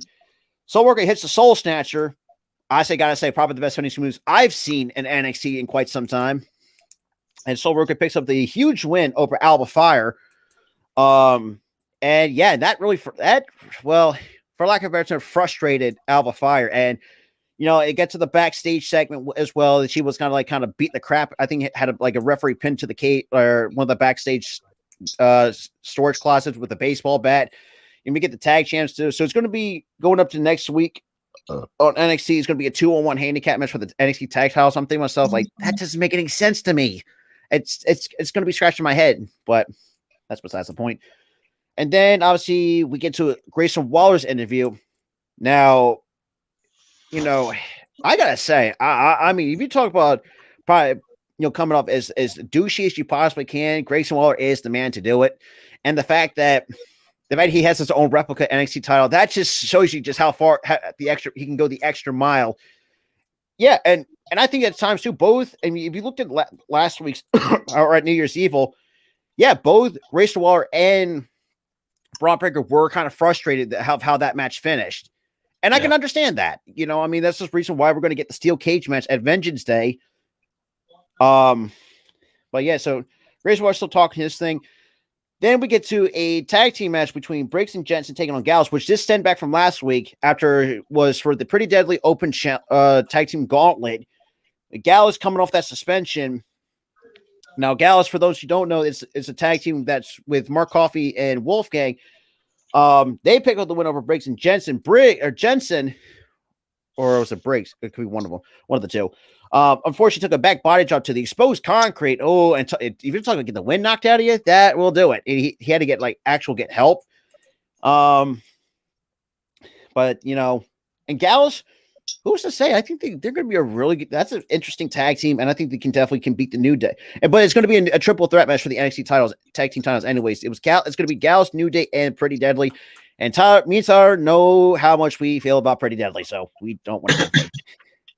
Listen. I feel like the New Day is going to drop the titles. They're just going to be a transitional champion, put over new talent. That's the only reason why they won the titles. They've been more so predominantly been in our program on. They've been in our program on SmackDown with a team. I forgot what team it was, but they've been in our program with another team on SmackDown. So it's like they're trying to do two different storylines, and yeah. And the fact that you got two veterans too, Kofi Kingston and Xavier Woods. Holy crap! I don't know why I was blanking on Xavier Woods' name, but yeah, if he can, like I said, if he drop the titles and put over new talent, I think that's a very good way to really help get some exposure to some of these other teams, going forward. But and then we cut to another match. Yeah, I think this match for me, I would say consider a stinker. It was Thea Hale taking on Valentina Feroz, and yeah, Thea Hale picks up the win, and they're going to hold a celebration for that next on NXT. I don't know, this match just really didn't do it for me. And just in terms, why are you going to hold a celebration for beating a jobber?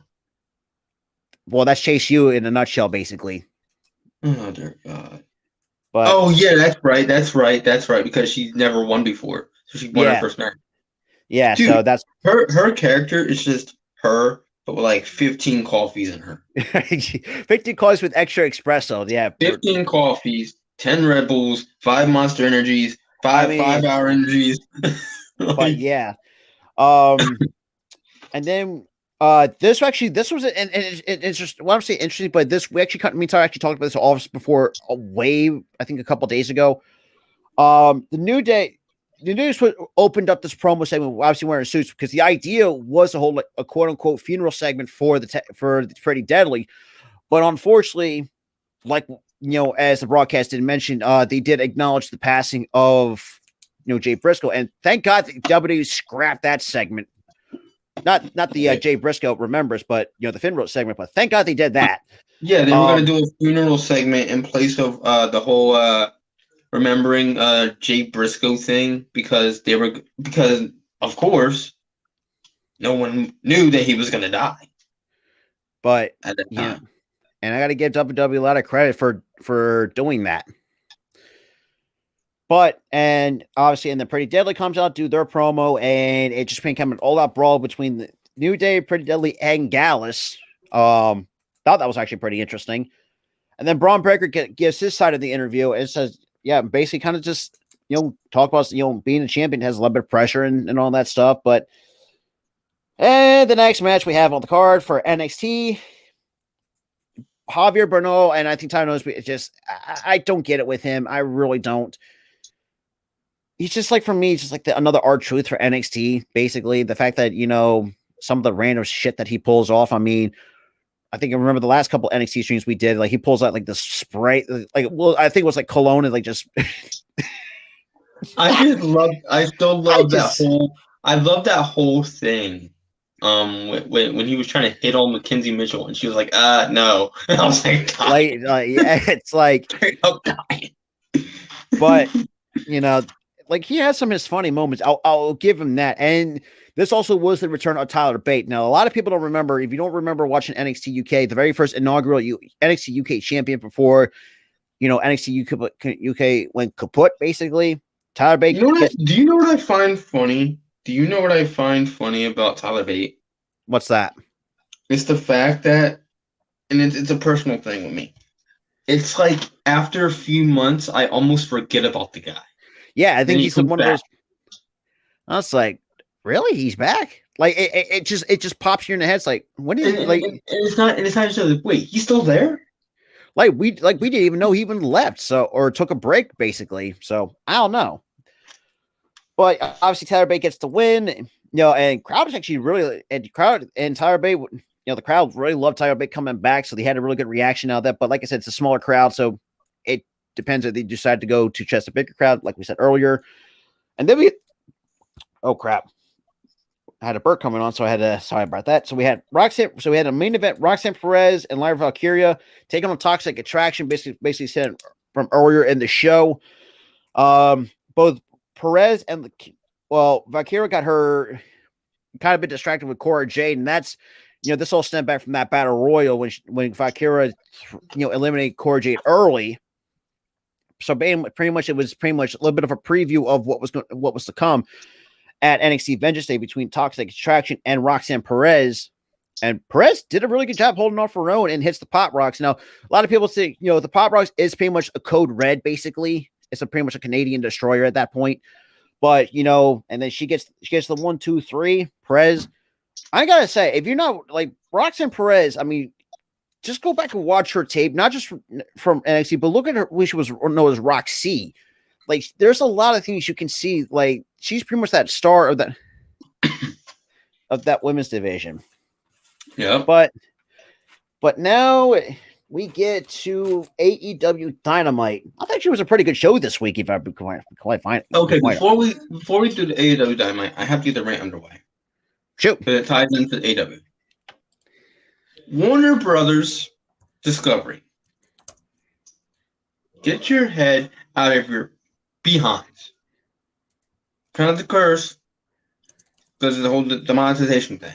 Okay? So, get your head out of your behinds. This man died. This man dies.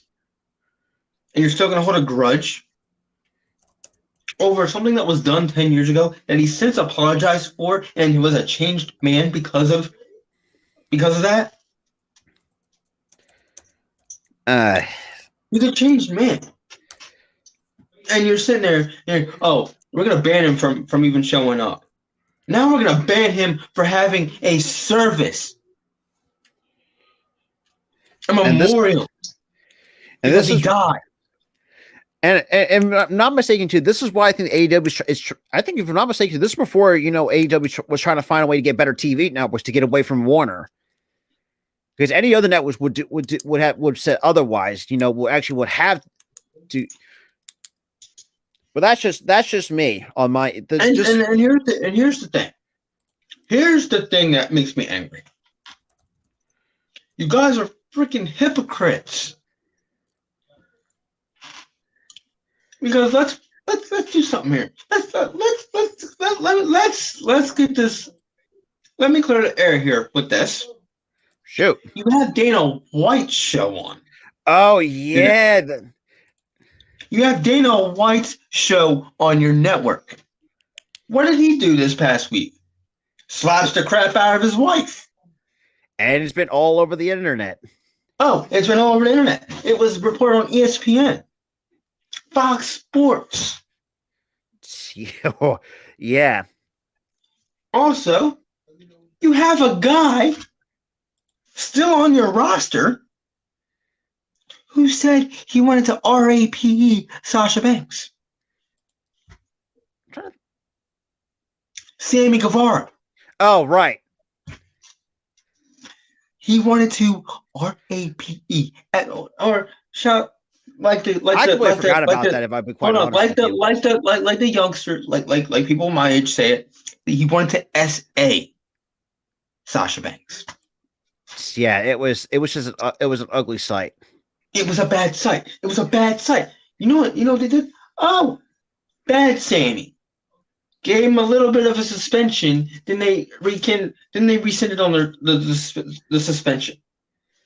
Like that, like you can. And this is why I think I can see AEW trying to find better TV networks because Warner Bros. Discovery is just not it for them.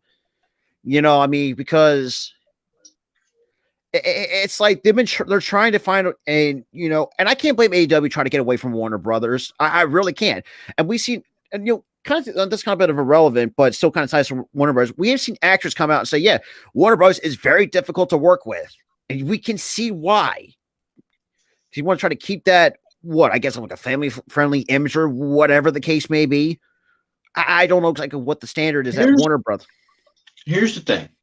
You're doing the same crap to Zack Snyder too. Not Zack Snyder. James Gunn. Because James Gunn is not a bad director if you really think about it. He's not, but here's the thing. He tweeted something stupid 10 plus years ago. They're canning him for it now. Yeah. But Jay Briscoe said something completely stupid on Twitter 10 years ago. They're canning him for it. But Sammy Guevara says he wants to SA another woman. But and it's a slap on the wrist, basically. it's a slap on the wrist. Very hypocritical. It's mind-boggling. It's mind-boggling, basically. It's stupid. Yeah, but going to start off Dynamite. Yeah, and I get too. You shouldn't be a dick to anybody, not even on social media. I mean, the fact that, and not just that. I mean, he tried to cause problems with. I don't think Andre. I think Andrade's not even there anymore with the company.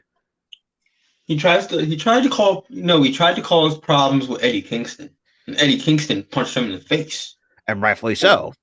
Because you want to cause problems to another wrestler, they're going to punch you in your face. Because I'm not mistaken, too. I mean, you used to have, I don't know if he's a locker room leader. Yeah, I mean, yeah, he has to set the, and yeah, you have to follow and going outside of Diamond. Let's go to the Undertaker, for example. That guy who's been around for 30 years. There was a couple times where he has talked about, he had problems. He threw Enzo Amore. No, I think that was Roman, but I think whenever I don't know exactly who it was, but he has dealt with people like Sammy and I think when he was in the early 90s, like late 90s, early 2000s, I think at one point. And I think when the Miz came along, Miz was in the same situation. I would say with Sammy Guevara in his early days, and a lot of the locker room leaders. But the Miz never wanted to sexually assault somebody. Well, that's what I was saying. There's a little bit of a difference there. At the same point, what I was trying to get to, but it's just like Sammy. Like this is what I mean. Look. This is why wrestlers say Guevara sometimes. For me, I mean, I'm not my kind of person to wish that the people lose their jobs, but just someone like him just doesn't really deserve to be in this place in the world of wrestling. If you're going to have that kind of mentality, and that just kind of. But that's the point I'm trying to make too, is the fact that Warner Brothers is so hypocritical with this stuff. Yeah, you can easily fire somebody over a tweet, but when somebody wants to, like, literally comes flat out and says it. Flat out says it in person, doesn't tweet it, doesn't say anything like that on Twitter. He comes out and says it to somebody. I think it's like in front of Sasha Banks that he wants to sexually assault her. It's been crazy, but it's just. And yeah, he stays on the roster, and Jay gets blacklisted. And I think it's bad enough you have to do the celebration on the Ring of Honor YouTube channel. That's just how bad it truly is. He gets relegated to goddamn YouTube when they could have been on Dynamite. And that's a whole different thing we'll talk about. But to start off with, it's the All Atlantic Championship. We have Orange Cassidy taking on Jay Lethal. I thought it was a good show, but the stipulation was, if somehow if Jeff Jarrett or anybody else got involved in this match, Sonjay Dutt will be kayfabe fired. But every time when Jay Lethal gets into a lot of trouble, Jeff Jarrett trying to find a way to get involved, but that wasn't the case. And then here comes Danhausen, and I love Danhausen. And Danhausen is just a lovable goof. And he decides to dress up as an usher. He says, it's like, and brings up a couple chairs. It's like, I'm sorry, what am I? But you and did his funny get little All segment. all I gotta say, if you don't love Danhausen, you got problems. Yeah, you got problems. I mean, the dude's actually pretty fun. Actually, he's got some interesting content on YouTube as well. So you view it at the same time. But and then Orange Cassidy hits the Orange Punch on Jay Lethal, picks up the win, and then afterwards, obviously the group comes in and stuff like that. But Excuse me. God bless you. Damn. Oh, God, dang. That just knocked out. But yeah, Orange. So and then you had the Best Friends coming out as well, and Jeff Jarrett tried to smack somebody with a guitar, and Sanjay Dutt had his back turned, didn't know he was about to hit him. So I said, yo. He pretty much just put Jeff Jarrett on his tracks and said, stop it. Because he didn't want to get kayfabe fired. Well, that was the end of that. Next match we had on the card, we had Top Flight versus the Young Bucks. I thought this was a really good match in its entirety. Top Flight, who I think at some point, I want to see some tag team gold on them at some point, because holy crap, they're a really good tag team. And then take on the Young Bucks. I think people know, like myself, we know exactly how we feel about them, even though they're the most decorated, but I think they're still the most overrated tag team in professional wrestling. I think that's to each their own. That's just my opinion. But they did say, the commentary booth did say, the Top Flight they've been at other tag teams, the Blackpool Combat Club. They never beat the Young Bucks. That'll change, Darius Martin, who I thought I think one point in the early in our show's history, we call him injury prone. I think after it was here's how it happened. It was like the first time he got hurt, fine. Comes back within that same day, he comes back, he's hurt again. Then he comes back again within the same night, he's hurt again. Like, dude, stay healthy. And it showed that he was healthy, and he picked up the win for Top Flight. And Darius, I gotta say, man, if you do not like Top Flight, that's just another up and coming tag team. I really, hopefully, AEW definitely should recognize at some point, put him in the tag team title picture at some point. And then we get to the Guns. Well, we're supposed to get the Acclaim here from the Acclaim, but then the Guns, they come out and kind of just, become I would say, kind of, being like spoiled entitled Lord Brats, pretty much, talk about how they got embarrassed on Rampage at one point by the Acclaimed. If you don't like the Acclaimed too, like we said, what is wrong with you? But didn't the Acclaimed come out and, I think, dude, it better not be a lie what they say every time they come out. And what they say every single time is everybody loves them. It better be true. Yeah.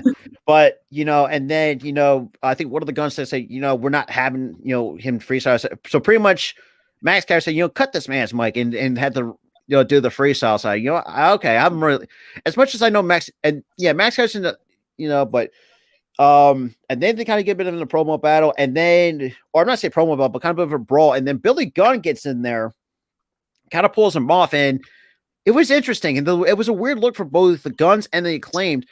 And then he gets on the mic and says, I got 2 words for you: family therapy. I was like, damn. It was just crazy. But after all that, and then, we get to Jake, and then we had go to the Hangman Adam Page, go into the backstage interview a little bit with Renee Paquette, kind of talking about how he kind of felt after coming back from, I guess, a concussion that he suffered a little not that long ago. But Renee asked him how he felt. Basically, he said he felt fine and stuff like that. I think towards the end, he actually kind of looked like, I think he broke character a little bit. They asked him how's John and stuff like that.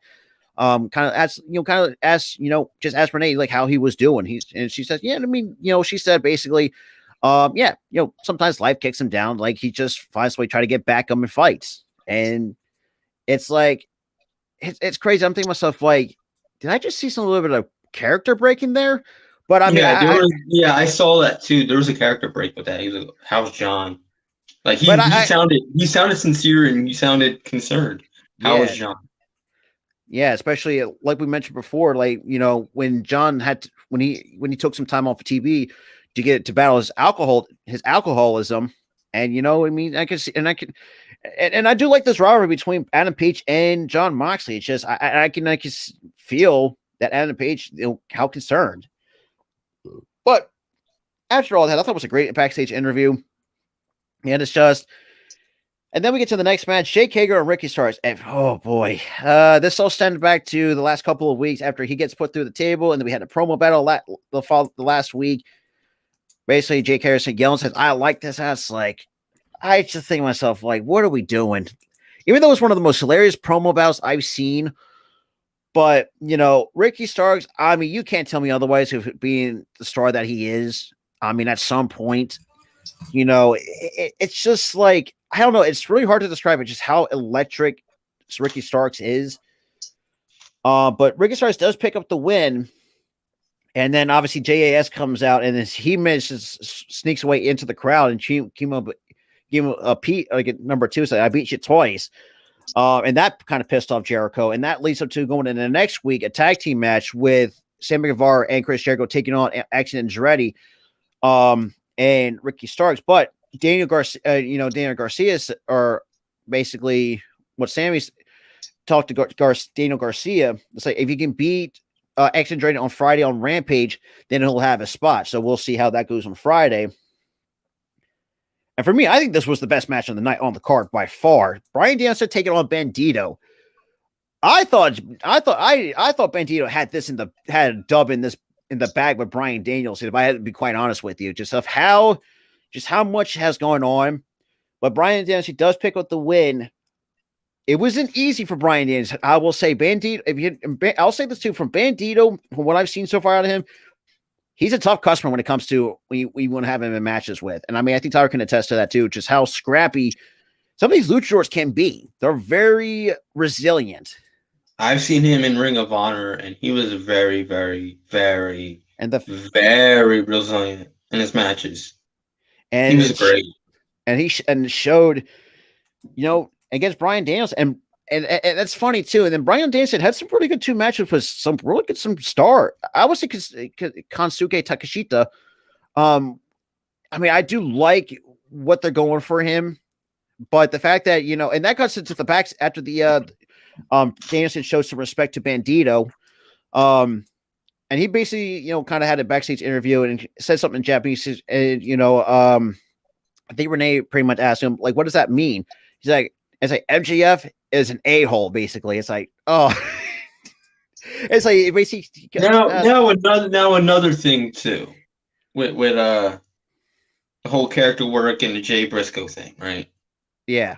So you allow MJF to say racist crap on your network, but the whole Jay Briscoe thing sets you off. Yeah, that's like the hypocritical thing that's what I don't get. But yeah. But this match right here, and Mitch actually talked about this too. We got swerved on this one. Will Nightingale take on Tony Storm? Now, a lot of people didn't really understand, because we thought. I honestly don't understand the turn either, because it just came out of nowhere. There was no build to it. They were built. It looked like they were building up to a Shida turn, not a Saraya and Tony Storm turn. Because Tony Storm as a heel, though, it just doesn't make sense to me. It really doesn't. It doesn't make sense to me either. And Saraya, because Saraya just came back not that long ago. So why are you going to have? I think Saraya for me, it's just for me. If you looked at it from what I've understood, it's just a natural baby face. That's the thing. But hold on. But here's the thing. She was only there for what, 2 months? About two and a half months. So you're gonna turn her heel after 2.5 months? That was kind of quick. That was very quick. Very quick. Because let's just say hypothetically, if Shida's the one who turned heel, that I think we can understand how that kind of that would have made sense. That would have made total sense. But it just because the build looked like they was going to build up to a Shida turn. It wasn't like you saw how the way she came down to the ring, like she had like heel intentions in mind, but it just never came to me. So it's like, I was like, dang it! I just want to see what happens of Shida being a heel. This comes down to this was just bad writing by AEW. Yeah, that's what that was. And I do like Willow Nightingale, though. I mean, she's got talent. It's just this match really, I feel like for me, just under delivered basically. Yeah. I think just how it happened. Like it's not like I know Tony Storm, and I could imagine these two women's probably say, they'd probably be confused as all hell. What the hell just happened? I could imagine. But we get to the main event. Darby Allin, doing his open challenge, takes on familiar face. I think a lot of Ring of Honor and New Japan people could remember. Kushida makes his AEW debut. That match was a tremendous match. That was a great match. Tremendous match. And I've seen a lot of fans getting mad. Oh, why are they using outside talent? Why can't they use the in-house talent that they don't use? Yeah, I get your point, but Kushida's already an established star. Because it's you want to have a match between Darby and an established star, not Darby versus some random on Dark. You don't want that. There's like no substance to it. And also think too, I think, and this is why I love Kushida too. The fact that he pulls off, I would say, his own version of Marty McFly as his kind of like his character work too. Like I'm really dig. I really do. It's just people don't really understand how established Kushida is. He's a 6-time IWGP Junior Tag Team champion holder. Has won the ROH Tag Team titles a couple of times. Like people don't understand. Like this dude has a resume that speaks for itself. And that's what I think they still got a partnership with New Japan, if I'm not mistaken, too. They got some guys from New Japan still coming over. So I think that's like Tyler said, I know that's people do have a little bit of gripe with, but okay, let's just put it this way, or it's like the same kind of thing you could say, if you put like a random against Okada, which doesn't make sense. Like it doesn't make it's just from talent perspective. Yeah. But I think overall, though, he had two. I thought the show was actually pretty decent, except for the Will and Gut Night and Go and Tony. Two best. Cutting out on me. Hello, buddy.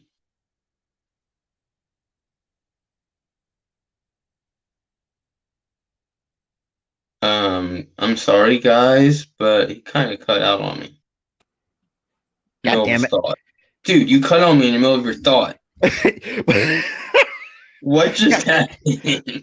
Wi-Fi cut out on me, bastard. But well, I'm sorry about that. But before, let me finish my thought before I was thinking. The fact that you had two, let's be real, I think Bandito, you have two probably the best established stars you can think of outside of New Japan and outside of AEW. Kushida, like I said, the resume speaks for itself, and Bandito. You have guys actually really delivered pretty well in their debuts. Now, like I said, both had a loss, but I really don't look at the losses like if they know how to put on a good match. And look, Darby Allin, he's getting up, going to be right now as being as established as it is, as a homegrown talent.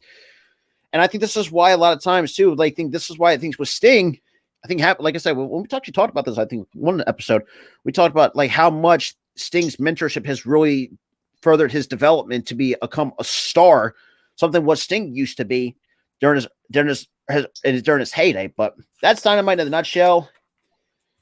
But the last, we've got a couple other things to kind of talk about. Let me just flip through my notes here. We did talk about, we did talk about Kushida make his AEW debut, yada, yada, yada. But there's also been some reports that NWA star Kobe Carino could be WWE bound. I don't know if you kind of picked up on that. His dad, Steve, works for the company, so I kind of see the ties with him being in the company. I do see, him wanting to be with his dad and work with his dad in the performance center and get that going, get that career going in WWE. So I see where he wants to sign with WWE. I see that. And got a couple. I want to discuss more things, more WWE news. I think we actually we didn't talk about this a lot, but we found out the real reason why Stephanie McMahon resigned from her position. I think we actually talked about this. Yeah, the reason why she left, her and Vince McMahon got into a really bad fight, and she quit. And we thought because me and Tara originally thought he forced her out of that position. In a way, he kind of did. Because he got into a fight about the position, She left, said, "I quit. You can have your job," But yeah, and but left. and the last thing before we get to our last segment, Maria Kanellis actually made some comments on Billy Corgan, so I actually have it through WrestlingNews.co. So AW/Ring of Honor star Maria Kanellis did spoke about with Steve Fall's 10 count for an exclusive interview. She basically said, "quote I like Billy. I know him from years, yada yada yada." But number two, I didn't comment on what Billy had said. This basically what she's kind of referencing is basically what he said on not just the rims, but just not adapting to anybody's style.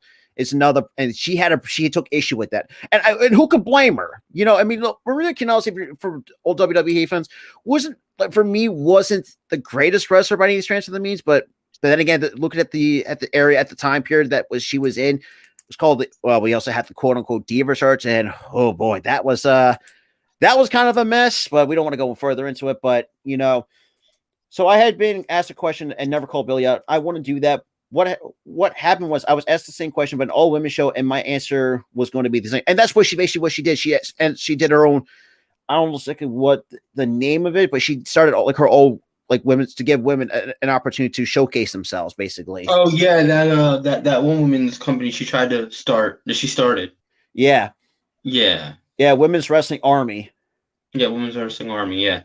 And more power to her, though. I'll give her a lot of props, though. I'm gonna give her flowers for finally getting that market in the same market as Wild Wrestling. I mean, you got Shimmer. The what else? That's it. That's about it. That's Shimmer. Pretty much about it. But Stardom. Yeah, thank you. I almost forgot. That's almost that was kind of almost embarrassing to forget about it. But so you can getting in that market. That's awesome. That's great. That's awesome to see. Now the last segment, actually, I pitched this idea to Tyler, and especially with Monday Night Raw being turning 30, we have some interesting memories to go down. We're going to go down memory lane for some of ours. Let's get my list out, shall we? Yes, sir. So, Tyler, why don't you start us off with some of your memories for the best memories from Monday Night Raw? My top Raw moment would have to be Evolution's run, man. That was a dominant. That was a great run. From late 02 to 05. They really. Well, for me, my top moment from what I remember, ECW invades Raw of 1997. You had something there, but this is before it flamed out after a while. Yeah, it just didn't really. You had something there, but what's your second one? Kane burning JR with gasoline. Oh my god! And for those who never see the clip, it's and with him, Kane and Bischoff. Oh my god! I've never seen JR get so heated once. So literally never get so angry about something. Not just I said, "Choke slam to hell!" Choke. I just started yelling. And JR, we can all admit, is going to go down one of the greatest commentators of all time. I don't care what anybody says. I mean, the dude's has done some incredible matches. But for my next one, I think this is a little bit some memory going down memory for a lot of Attitudes era kids. The D-Generation X invades WCW. Oh yeah, with the tank. With the tank. That's how could you forget that on Monday Night Raw? Yeah. For those, it's during the Monday Night War. Like I said, that's when you had the boom period for both Raw. I think Raw had a boom period at one point. That was the Monday Night Raw. Had that boom period where they overtook Nitro. My next one would have to be the Mickie James and Trish Stratus feud. That feud was so good. That was a really good one. That was a really good feud. For me, my third one, another Attitude Era moment. Stone Cold Steve Austin douses the McMahon with a beer shower. Oh, come on. I mean, who can love a little Stone Cold Monday? Yeah, that was a great one, brother. My fourth one would have to be the Chris Jericho and Christian feud in 04. Oh, I forgot about that. That's an underrated one. They had that love triangle storyline. I forgot about that storyline. Where Christian was jealous of Chris Jericho because he he was wanting to get with Trish Stratus at the time. Bro, that's right. I forgot Christian about was that. jealous because he wanted the friendship over him dating Trish, and then it ended up being this big swerve at the end of the feud, or at the start of the feud. Honestly, To man, where, because the buildup was just him and Trish versus Christian, and then at Mania it culminated in this swerve where Trish turned on Chris. that's went with right. I Christian. forgot about that. What this was? What WrestleMania? What's this? No, that's not Wrestle. Which WrestleMania was it? 20. This was 20. Because remember, Oh, this yeah, was probably late 03. This was late 03. Right, into right, 04. right. Okay. This was the build up to WrestleMania 20 that year. Oh, okay. That makes sense. For me, I know this is a little bit more modern. I had the CM Punk shoot promo, very much the pipe bomb. Oh, that's a classic. I don't know why I didn't write that down. It's funny. It's funny. Just like looking back and just listen to what he says. It's like 8 years, almost 9 years later. So it's like, look at what's happened. Well, to an extent, but that's my. It's gotten worse. It's gotten worse than what he said. Trust me. Yeah, it did. Now the fifth and final one that I wrote down was Batista's 2005 face turn and World Heavyweight Championship reign.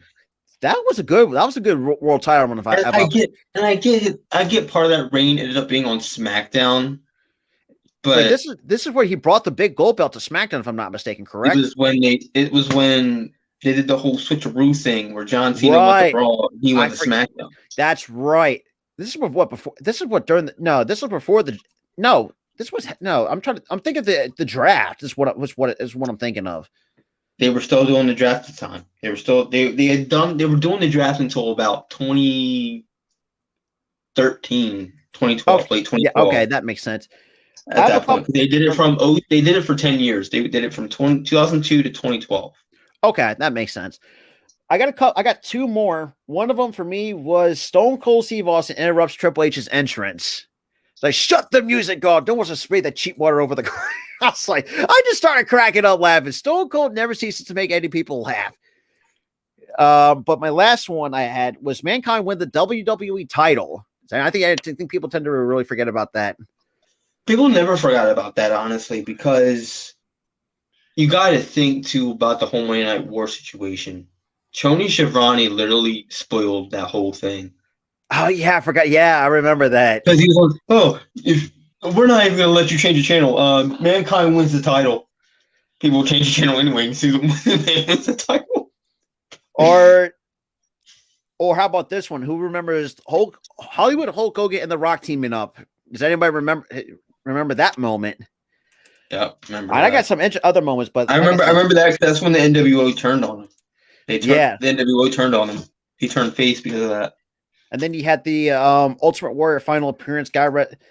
It was just sad just seeing just where the Ultimate Warrior really was when he made that final appearance in 2014. And it's just like it was like almost it was like, here's the thing. Here's what was so ominous about it. He made that promo saying, I don't know. He was like, I don't know if I'm going to be alive tomorrow. Next day he dies. It's like and this is why I think as much as WWE gets, sometimes it's like 50-50, but I will say having that Warrior Award, that I think that's probably the best moves that they ever done. Even though the Ultimate Warrior had some beef with the company, I think after he left, I mean, there's always been some resentment. Yeah, and I know at times too, Warrior can be a bad egg. I mean, we've seen people who like Hulk Hogan had said something about it. He was like kind of, wanted to end the match early, but I mean, there's been stories like been talked about the Ultimate Warrior, but I mean, but yeah, that's all I got. But yeah, so that's going to do it for the It's Running podcast. Holy crap, our first 2-hour episode. Dude, I'm telling you, man, we had a lot of content this week, and we killed it with this Raw Moments thing, and the thing is, I can't believe I thought of 5 things that we still remember. And it was great. It was a lot of great moments on Raw. Especially it's right around the corner before Raw turns 30 this coming Monday. Yep. It's a perfect opportunity it sucks I'm not down there to go see it live, but whatever. Well, I don't know, but with that being said, though, like I said, that's going to conclude it for episode 35 of the It's Real Neat podcast. Like, I appreciate everyone who came in and, kind of popped in and out. I mean, it's been one of our longer episodes that we've done. But with that, big thank you to Lady Kenzie. Shout out to Jay, Dante with the 25 dono, basically. Dante with the $25. Thank you. Daniel Platform, Berry. Normal guy, Platform 246. Guy, Platform 246. Blue City, appreciate that. Jay, Rafi. I will definitely. We're definitely going to have Rafi on next week for our next week show. For sure. Have Rafi on next week. Yeah, because it's gonna be fun talking about that. But with that being said, we're gonna head up out of here. And shout out to Tyler, finally actually gets a bit of an upgrade in camera quality. Yeah. But with that being said, if you guys new, make sure you hit the like, subscribe, ring that notification bell, and we are out. Peace.